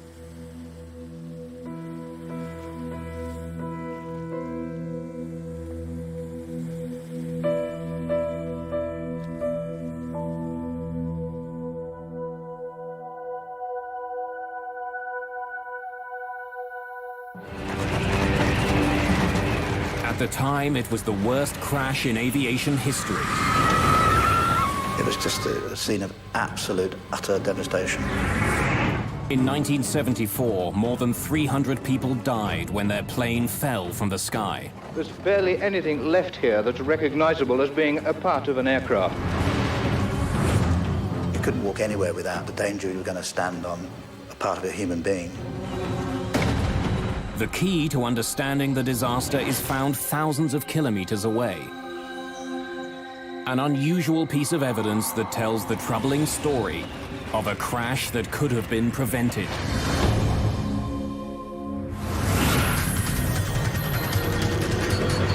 Mayday, Mayday.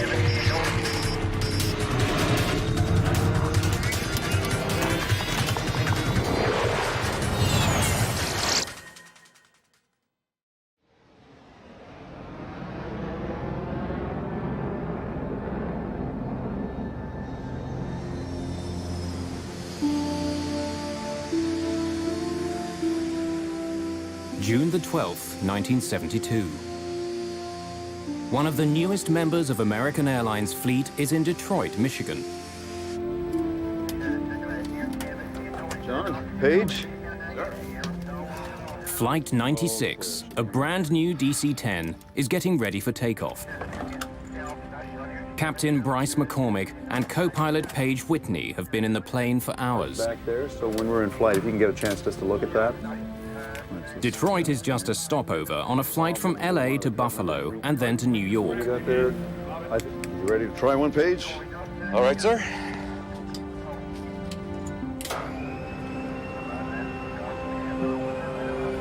McCormick has flown the plane out from California, but Whitney is going to fly the next leg. Both men want as much time at the controls as possible. Neither one of them has more than 75 hours flying the DC-10. Few pilots have more. There simply aren't enough of the planes in the air. In 1972, the DC-10 had just been introduced. The plane is the latest advance to passenger jets. Its style and its size set it apart from other airliners. The McDonnell Douglas Corporation has spent more than $1 billion developing it. In the late 60s, there was a race going among the three major manufacturers of jetliners, McDonnell Douglas, Boeing, and Lockheed, to see who could get the first jumbo out. So they got really busy on getting this DC-10 into production as fast as they could. And one of the things that they could not suffer were many delays based on some problem with the design. American Airlines is one of the first companies to buy the plane.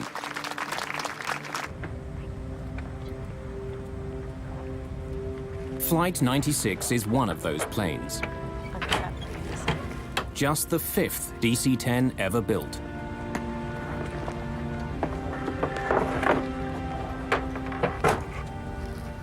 Cydia Smith has just been trained to be the chief flight attendant on the DC-10.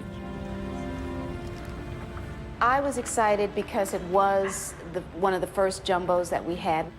And I was going to have the opportunity to fly number 1, which is what I always wanted to do on a big jet.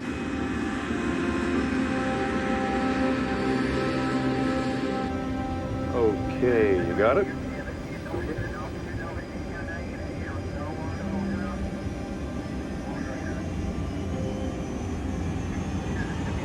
Hand on the wheel. I got you.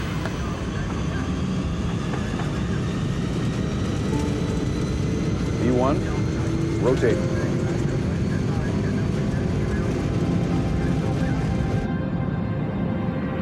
Just after 7 in the evening, Flight 96 lifts off from Detroit Airport.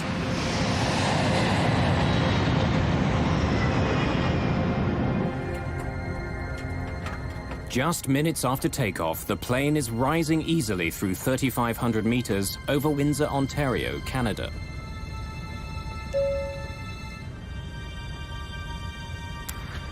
I was sitting in my seat, and the captain had turned off the fasten seatbelt sign, and I was making my way to the galley, and I had to go sort of downhill because we were climbing to go to the galley to turn on the coffee.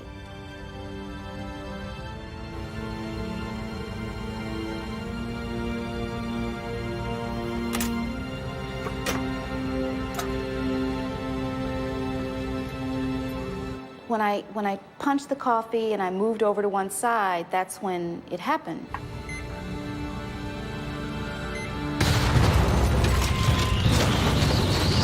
I remember falling over because the plane was like this, but all of a sudden it just went like this.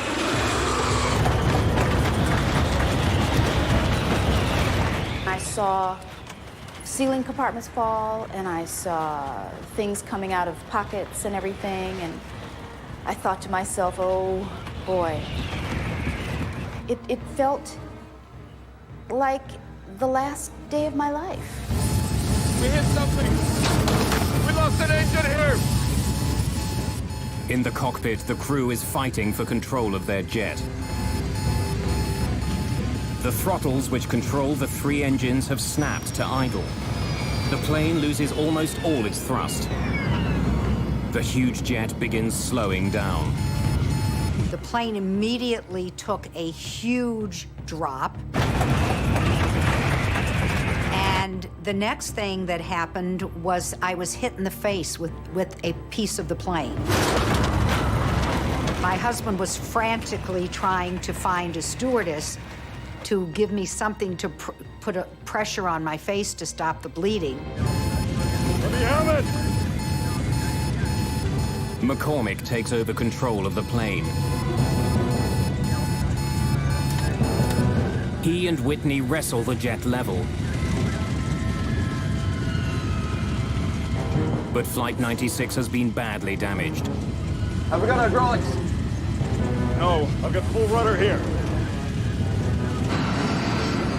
The rudder on the tail, which controls the direction of the jet, is jammed to the right.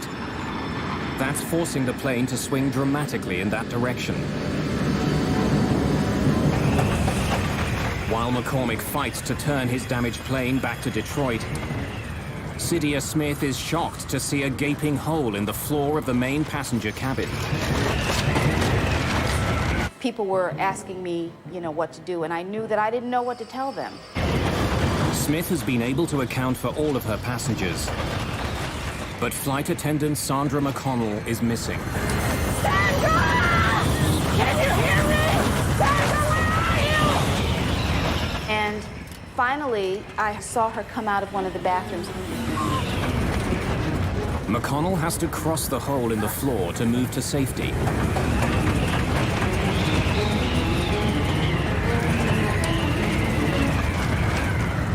And almost every step she took, the floor kept collapsing.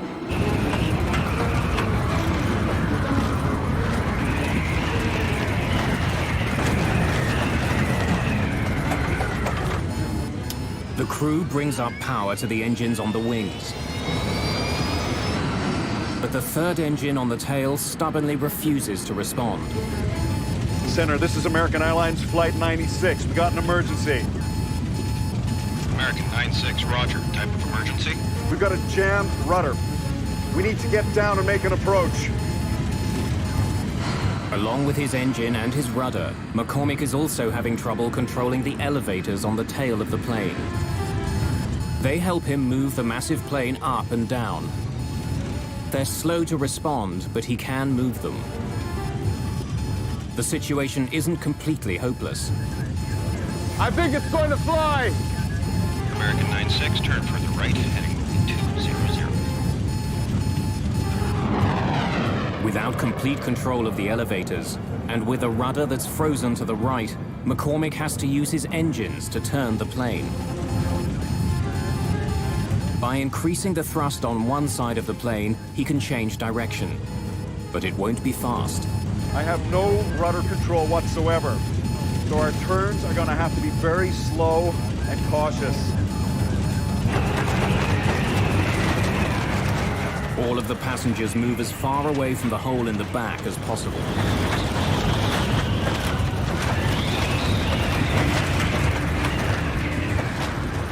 But apart from the cut to Loretta Kaminsky, so far there are no other serious injuries.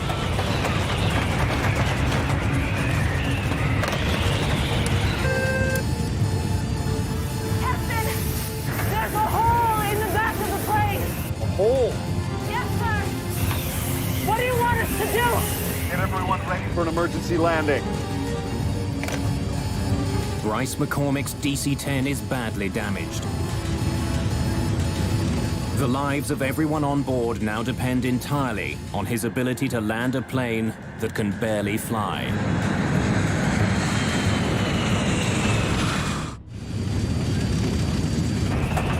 With explosive suddenness, a short flight from Detroit to Buffalo has become the most challenging flight of Captain Bryce McCormick's career.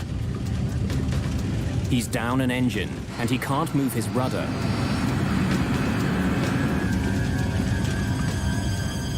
As he heads back to Detroit, McCormick begins to slow his plane down so it can land safely. But when he does, his plane begins falling dangerously fast. Ideally, McCormick should be descending at 700 feet a minute. But now he's falling more than twice that fast.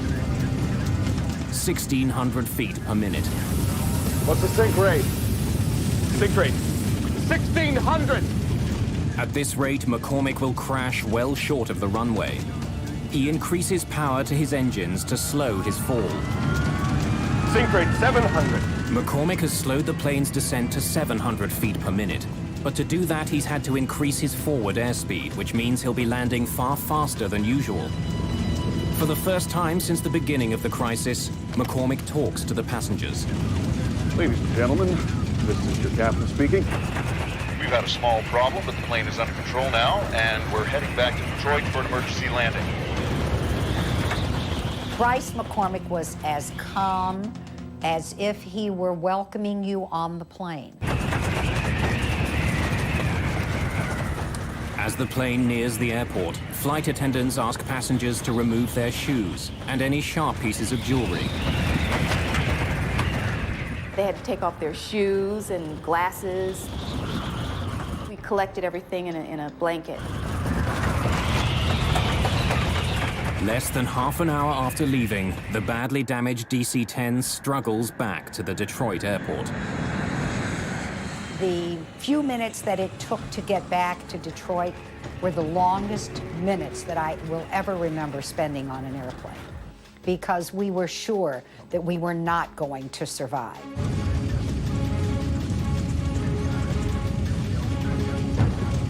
Captain Bryce McCormick now needs to give the jet even more power to push the nose up for landing.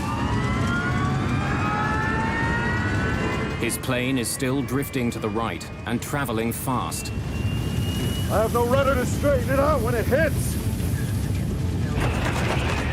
The DC-10 with 67 people aboard roars toward the runway at almost 300 kilometers an hour.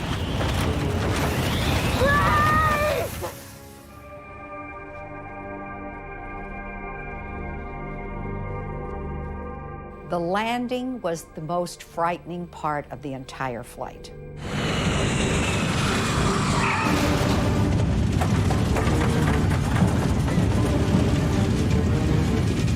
When the plane hits the ground, it begins veering hard to the right. Once the plane landed, it seemed like we just went on forever. I mean, it was just forever. One set of landing gear wheels runs off the runway and through the grass.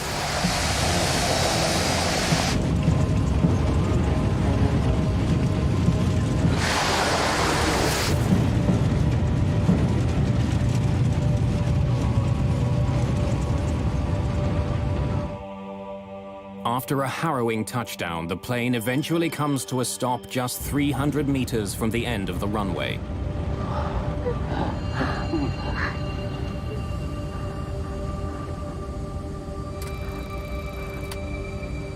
Okay. Engines off at your discretion. Shut him down. Every woman wanted to hug him, and he was just amazing, because it was just at that moment that we all realized that we were alive because of him, that he literally had saved our lives.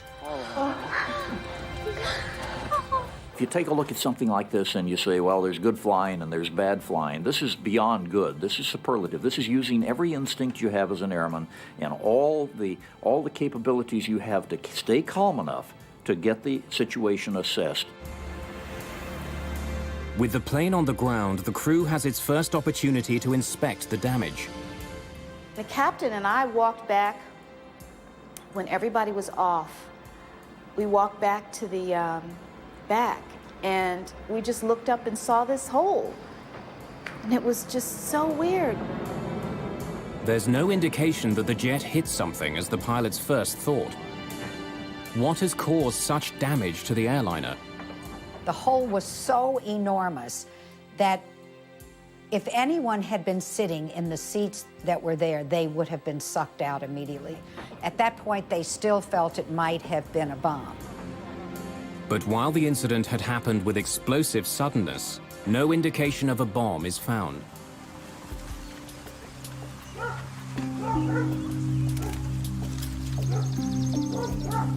As investigators begin their work, they discover that not all of the DC-10 is at the Detroit airport.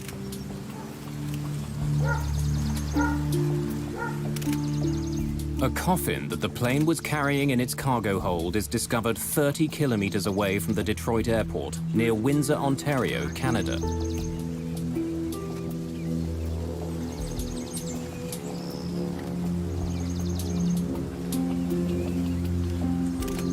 Investigators also find the plane's rear cargo door. Doors are not supposed to fall off airplanes, especially since it was a rather new airplane. You would not expect something like that to happen.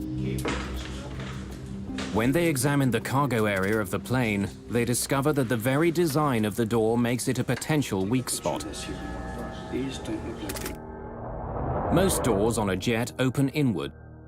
In fact, the door is slightly larger than the frame it fits into. As the pressure builds inside a jet, this type of plug door is actually forced into the frame of the aircraft. The design makes the door extremely safe. But McDonnell Douglas designed the cargo door on the DC-10 to open outward. That decision was made to increase the amount of storage space on the plane. When it's closed, hooks on the DC-10's door grab hold of a bar on the plane's doorframe. To make sure it's closed, baggage handlers push down on a lever, which drives locking pins through the hooks, which hold them in place.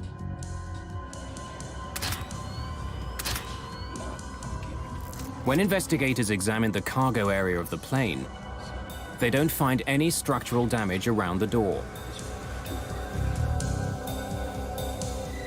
When they study the locks on the cargo door itself, they find that the latches are not completely closed. And the pins that are supposed to make sure the door is locked are not in their locked position. When we interrogated the cargo handler that closed the door, it became immediately apparent that he used excessive force to close the door. And in fact, he said he had to use his knee to get the door handle to go flush. Investigators make a frightening discovery. It's possible to close the lever on the outside of the door, even if the hooks and locking pins are not in the closed position.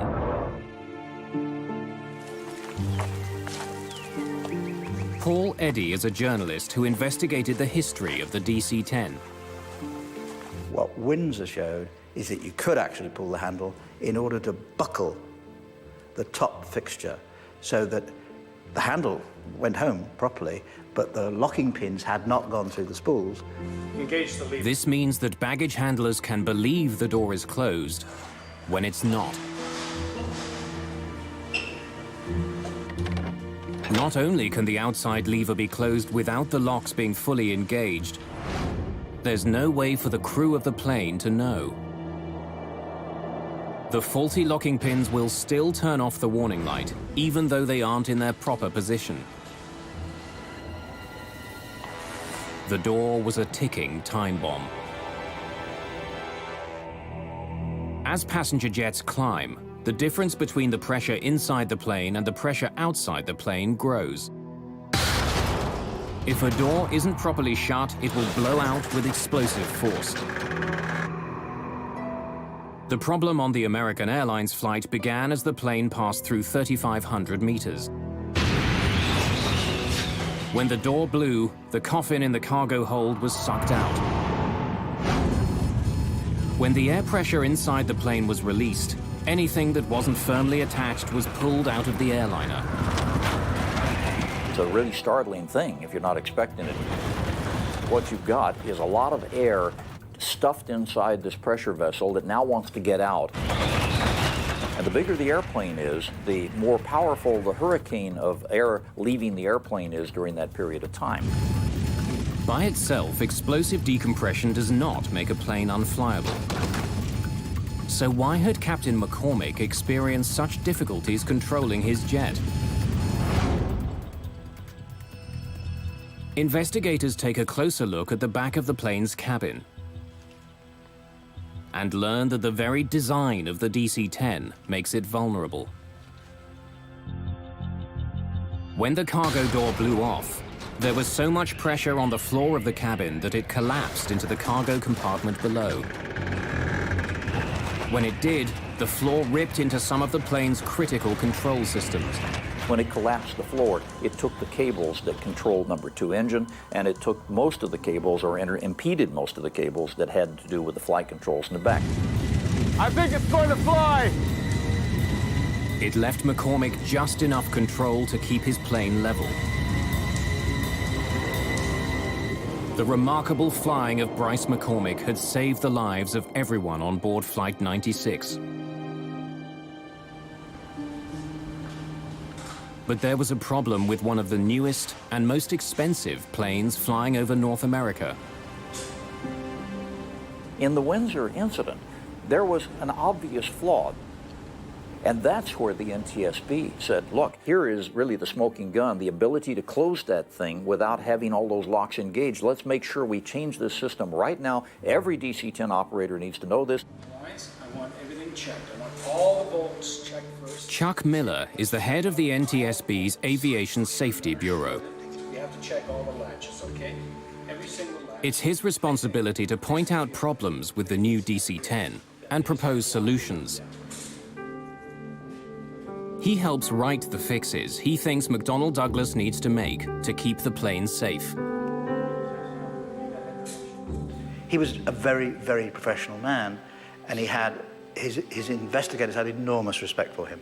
Chuck didn't sit back in the office. Chuck was always on the scene. For Chuck Miller, fixing the DC-10 is a matter of professional pride. For McDonnell Douglas, the near accident over Windsor has enormous implications. Their billion-dollar gamble came close to tumbling from the sky. If anything else goes wrong, the company itself could be at stake.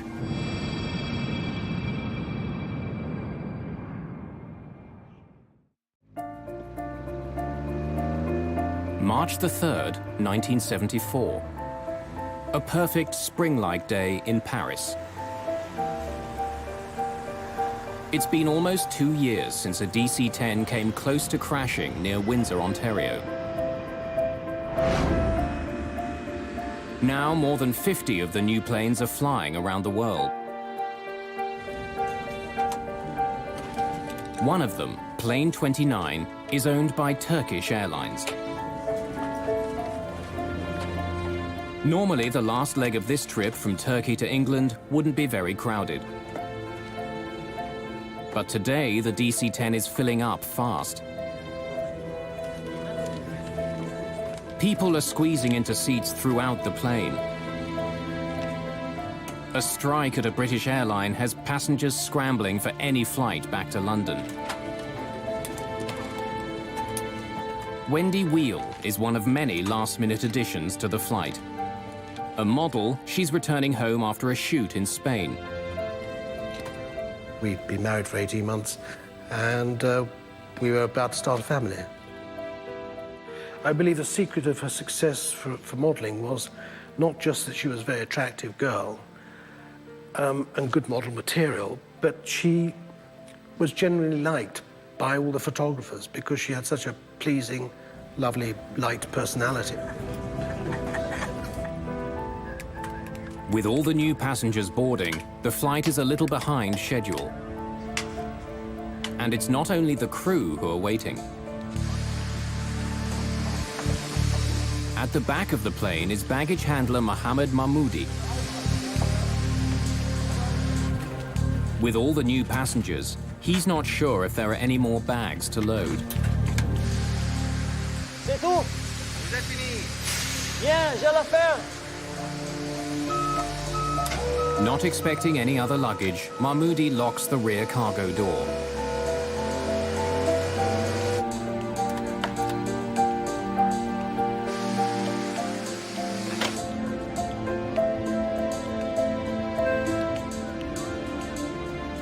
The DC-10 is set to go.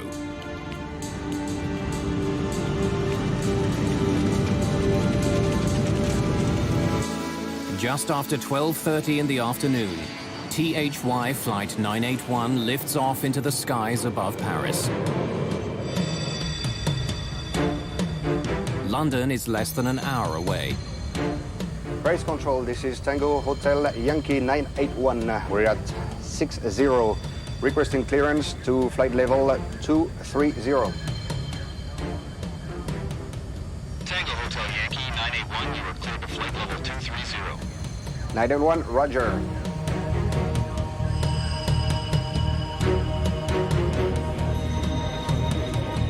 As it flies away from the airport, the DC-10 continues to gain altitude.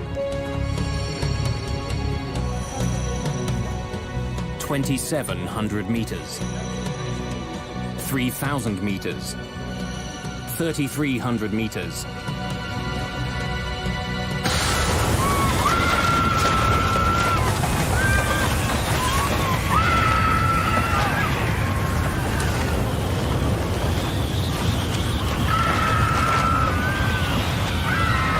The huge jet shudders and banks to the left.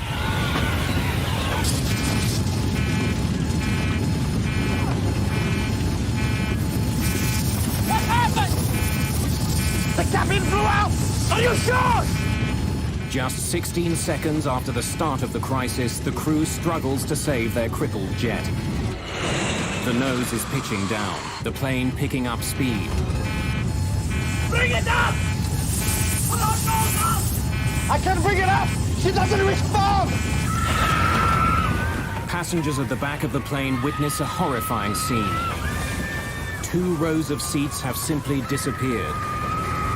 Through a huge hole in the floor, passengers can see the sky over France. 7,000 feet! Hydraulics! We've lost it! The crew discovers that they have no hydraulic power with which to control the plane. Without it, they can't move their rudder or elevators. Even without its most basic controls, the plane begins to level out. But it's fallen too far. Looks like we're going to hit the ground! Speed! The DC-10 is traveling almost 800 kilometers an hour.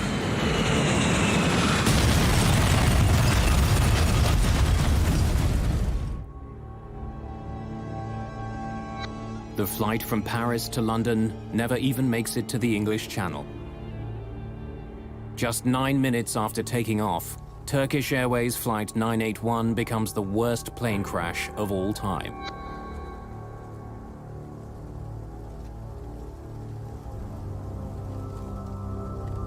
In London, the flight is listed as delayed. The news of the crash comes out slowly.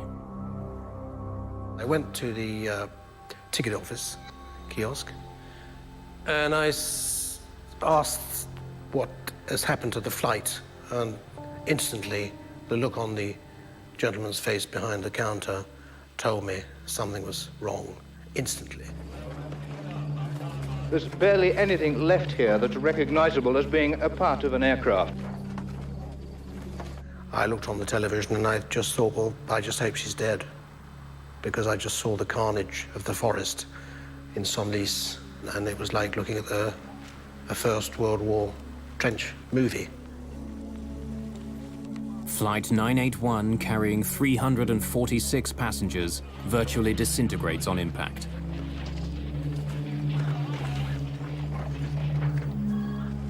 There are no survivors. It was just a scene of absolute, utter devastation. And the litter of personal possessions, electric wires, bits of metal, bits of bodies, just strewn everywhere. I mean, you couldn't walk anywhere without the danger you were going to stand on a part of a human being. I still have nightmares about this, even though it's 33 years ago. Investigators for the French Accident Investigation Bureau are quickly on the scene. My first job was to evaluate the scope of the wreckage and to begin the first investigation on the spot. At first, I was unable to know what has happened. I was just seeing that a terrible crash has occurred and that it will be a very hard work for the investigators. Despite the enormous force of the crash, the black boxes, made of 3 layers of hardened steel and insulation, survive. Their contents could provide valuable clues about the crash. Most of the speculation was that it must have been a bomb, because, you know, you've got a almost brand new, very powerful aeroplane flying in clear blue sky, and it gets to 12,000 feet and falls out of it. Investigators are called to a field 15 kilometers from the crash site. They find a piece of fuselage and 2 rows of seats from the DC-10. Somehow, they fell free of the airliner before the rest of the plane smashed into the forest. When investigators arrive, the bodies of the passengers who were in the seats have already been removed. When relatives of those who died in the crash arrive in France, they're directed to a small church in the town of Senlis. One of the saddest sights I've ever seen is in this church. They laid out on tables everything they'd found, you know, clothing, possessions, teddy bears, rings, watches. And then relatives who wanted to were allowed to come and walk around these trestle tables with all this stuff laid out.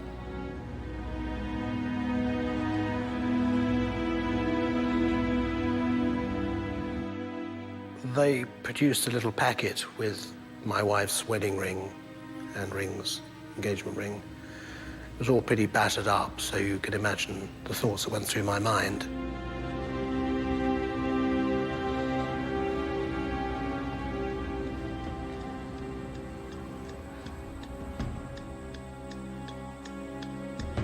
Since the accident involves an American plane, the NTSB's Chuck Miller joins the investigation.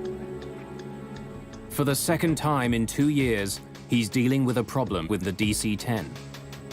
I don't believe that Miller suspected for one moment that the door hadn't been fixed after Windsor. But it becomes clear that the piece of fuselage found in France is in fact the plane's rear cargo door. It seems like a repeat of the Windsor accident. Miller is left with a haunting question. Why hadn't the problem been fixed? When he saw the door, of course, saw that it hadn't been done. The fix hadn't been made. And that's when I think his anger became very, very strong indeed.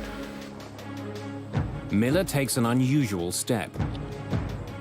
Although the official investigation is just beginning, he gives journalist Paul Eddy an important tip. I said, "Have you got any ideas what made the door come off?" He said, "Yeah. Well, if I were you, I'd go and look at a place called Windsor, Ontario."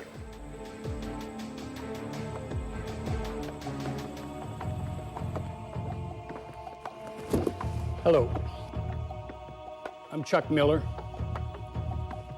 Miller shares his suspicions with the French investigators. Could you please pass these around?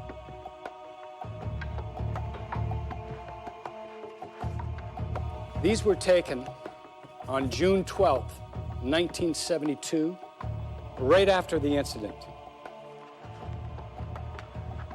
We have asked for the report on the Windsor accident, and our American colleagues were also volunteers to give us a lot of details. Now, we had an American Airlines flight from Detroit to Buffalo have its cargo door blow off. And he has been very frank and had explained what he was thinking of the Windsor accident. After all the work done during the American Airlines investigation, had something been overlooked? Was there another problem with McDonnell Douglas's enormous plane?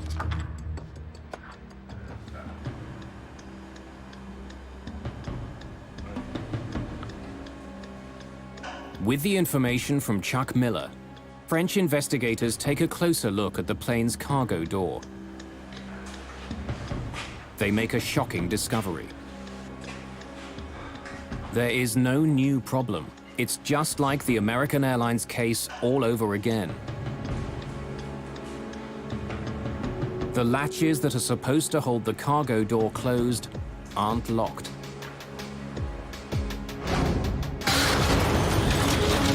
And since 2 rows of seats were sucked out of the DC-10 over Paris, it's clear that the floor on the plane collapsed, just as it had in Windsor.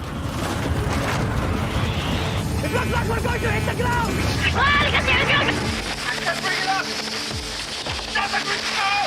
In fact, when investigators listen to the cockpit voice recorder, they find that the Turkish flight crew had even less control of their plane than the crew of American Airlines Flight 96. We need to get down and make an approach. I think it's going to fly! Over Windsor, Bryce McCormick was able to recover his plane and land it. But in Paris, all the hydraulic systems were destroyed. We've lost it! The hydraulic fluid helps crews move the rudder and elevators on the tail. Not being able to control them meant the crew couldn't keep their plane in the sky. The basic problem was the Paris flight was much heavier in terms of the number of people on board. The floor, when it collapsed with such a tremendous amount of pressure that it literally severed all the cables and control to the back. They had no hope after that point. You and each of you solemnly swear that the testimony you're about... Shortly after the crash of Turkish Airlines Flight 981, Chuck Miller is back in the United States. Our first witness this morning is Mr. C.O. Miller, Director of the Bureau of Aviation Safety of the NTSB. This time, he's facing questions from American senators. A potentially catastrophic design defect. A special hearing begins to find out how a problem that was identified in 1972 could bring another plane down 2 years later. Of course, our understanding up to this time, they all had been. What you've got to now discover is why wasn't that door fixed? Why would a major, venerable, mighty American corporation deliberately do something like this? Less than a month after the near crash over Windsor, the NTSB had made 2 very specific recommendations. Miller and his investigators recommended that a change be made to the locking mechanism. Engage the lever. They wanted to make sure that it was physically impossible for baggage handlers to close the lever without the locking pins being in place. They also suggested that vents be put into the floors of all DC-10s. This would rapidly allow the pressurized cabin air to equalize without collapsing the floor. But in the 2 years since the accident, neither one of these recommendations was implemented.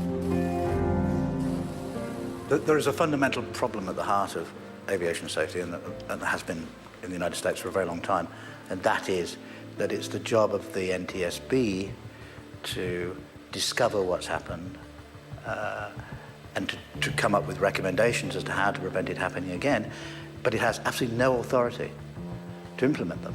The NTSB does not have regulatory authority. They have to turn to the FAA, as they did, and say, we want these things done. And that's where the system went wrong. If the FAA, the Federal Aviation Administration, issues an airworthiness directive, planes are pulled out of service until the proper fix is made. But as serious as the problems on the DC-10 were, no airworthiness directive was ever issued. A so-called gentleman's agreement between the head of the FAA and the head of McDonnell Douglas stopped it from happening. The gentleman's agreement is the root cause of Paris. There is no question that if an airworthiness directive had been issued, as it should have been after Windsor, Paris would not have happened. It was an entirely avoidable accident. McDonnell Douglas assured the FAA that it would fix the problem voluntarily. An airworthiness directive would cast a shadow on the still fledgling DC-10. The last thing in the world you want is for the public or any of the airlines who are going to be operating these airplanes to think, oh, maybe there's some flaws in this bird. And so an airworthiness directive, especially one that requires you to go back and re-engineer something, is a really horrific thought for a manufacturer. McDonnell Douglas did make changes to the way the cargo door was built. A peephole was cut in the bottom of the door so baggage handlers could see if the locking pins had engaged. Several warning signs were also attached to the plane's door.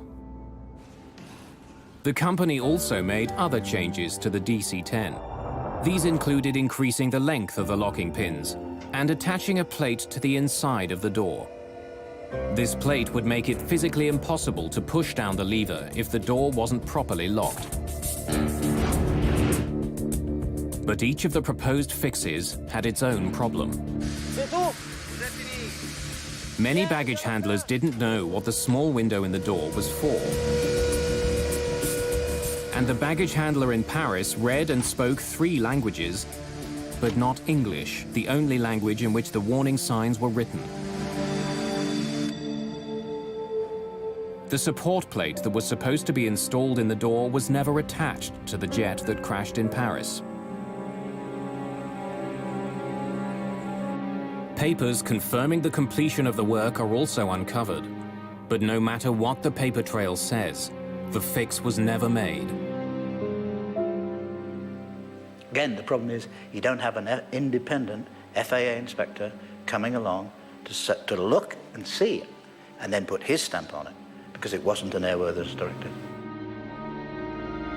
In the years following the Turkish Airlines crash, an enormous flurry of lawsuits are filed in California.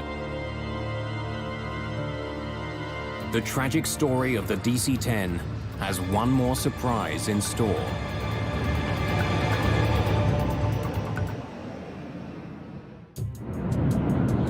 It's 1974, and an unprecedented series of lawsuits are being filed against McDonnell Douglas.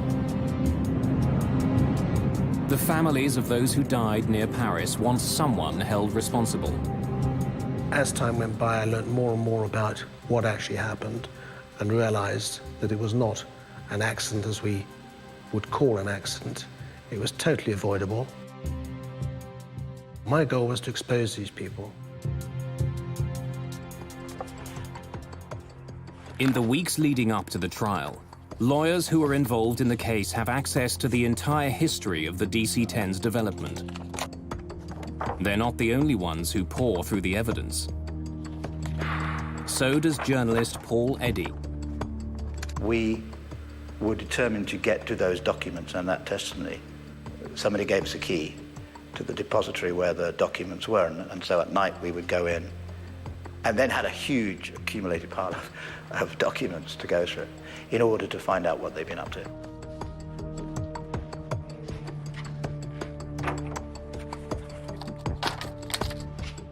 Reading through the immense pile of paper, Eddy makes an incredible discovery.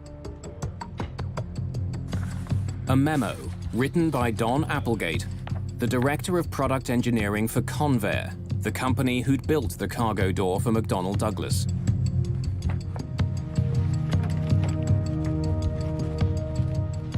I think the point when we knew we got them was the Applegate Memorandum that specifically pre-warned this would happen.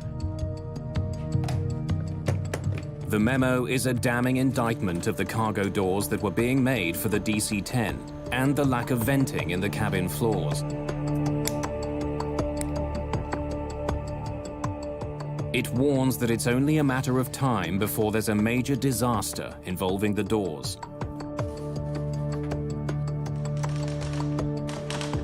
The airplane demonstrated an inherent susceptibility to catastrophic failure when exposed to explosive decompression of the cargo compartment. The memo, written just weeks after the near disaster in Windsor, recommends that immediate changes be made to the DC-10 cargo door. You know you've got them. You know you've got them because you know they knew. During the court case, another chilling find is made. Not only did McDonnell Douglas know about the problem after Windsor, they knew during the development of the DC-10. 4 years before the Paris crash, 2 years before Windsor, the cargo door failed during a pressure test. The company knew there was a problem, but the fundamental design of the door stayed the same. I could not believe a large corporation, McDonnell Douglas at the time, could do such a thing, could risk our lives, ordinary people's lives, for the sake of money. Well, in aviation, it's called tombstone technology. In other words, we always have the balance of money. And unfortunately, over the years, it has been true more times than not that we have had to wait until we had enough people die in an accident to say, you know, we really are going to have to spend the money over here. The Applegate memo and other information that comes out during the court case leads to one of the biggest settlements in the history of aviation. McDonnell Douglas paid over $80 million in damages. After the Paris crash, foolproof changes were finally made to the DC-10 cargo door. And this time, nothing was left to chance. The FAA issued an airworthiness directive that ensured the doors would never again open in mid-air. And it worked. After Paris, there wasn't another serious incident involving the cargo doors on a DC-10. But the plane's history and an intensely competitive industry did have an impact. McDonnell Douglas sold far fewer commercial DC-10s than it had once hoped for. Most of the pilots that I know who have flown the DC-10 over the years really love the old bird. She's probably a little more clunky than the 747 in terms of her heaviness of flight controls, but it's still a lovely bird to fly. That's fine, but you can't disassociate either the airplane or the company from the awful reputation that the crash left. Eventually, McDonnell Douglas itself disappears. The company was bought by Boeing in 1996. In the forest outside Paris, a monument now stands honoring those who were killed on Flight 981. A permanent reminder of one of the most disturbing crashes in the history of aviation.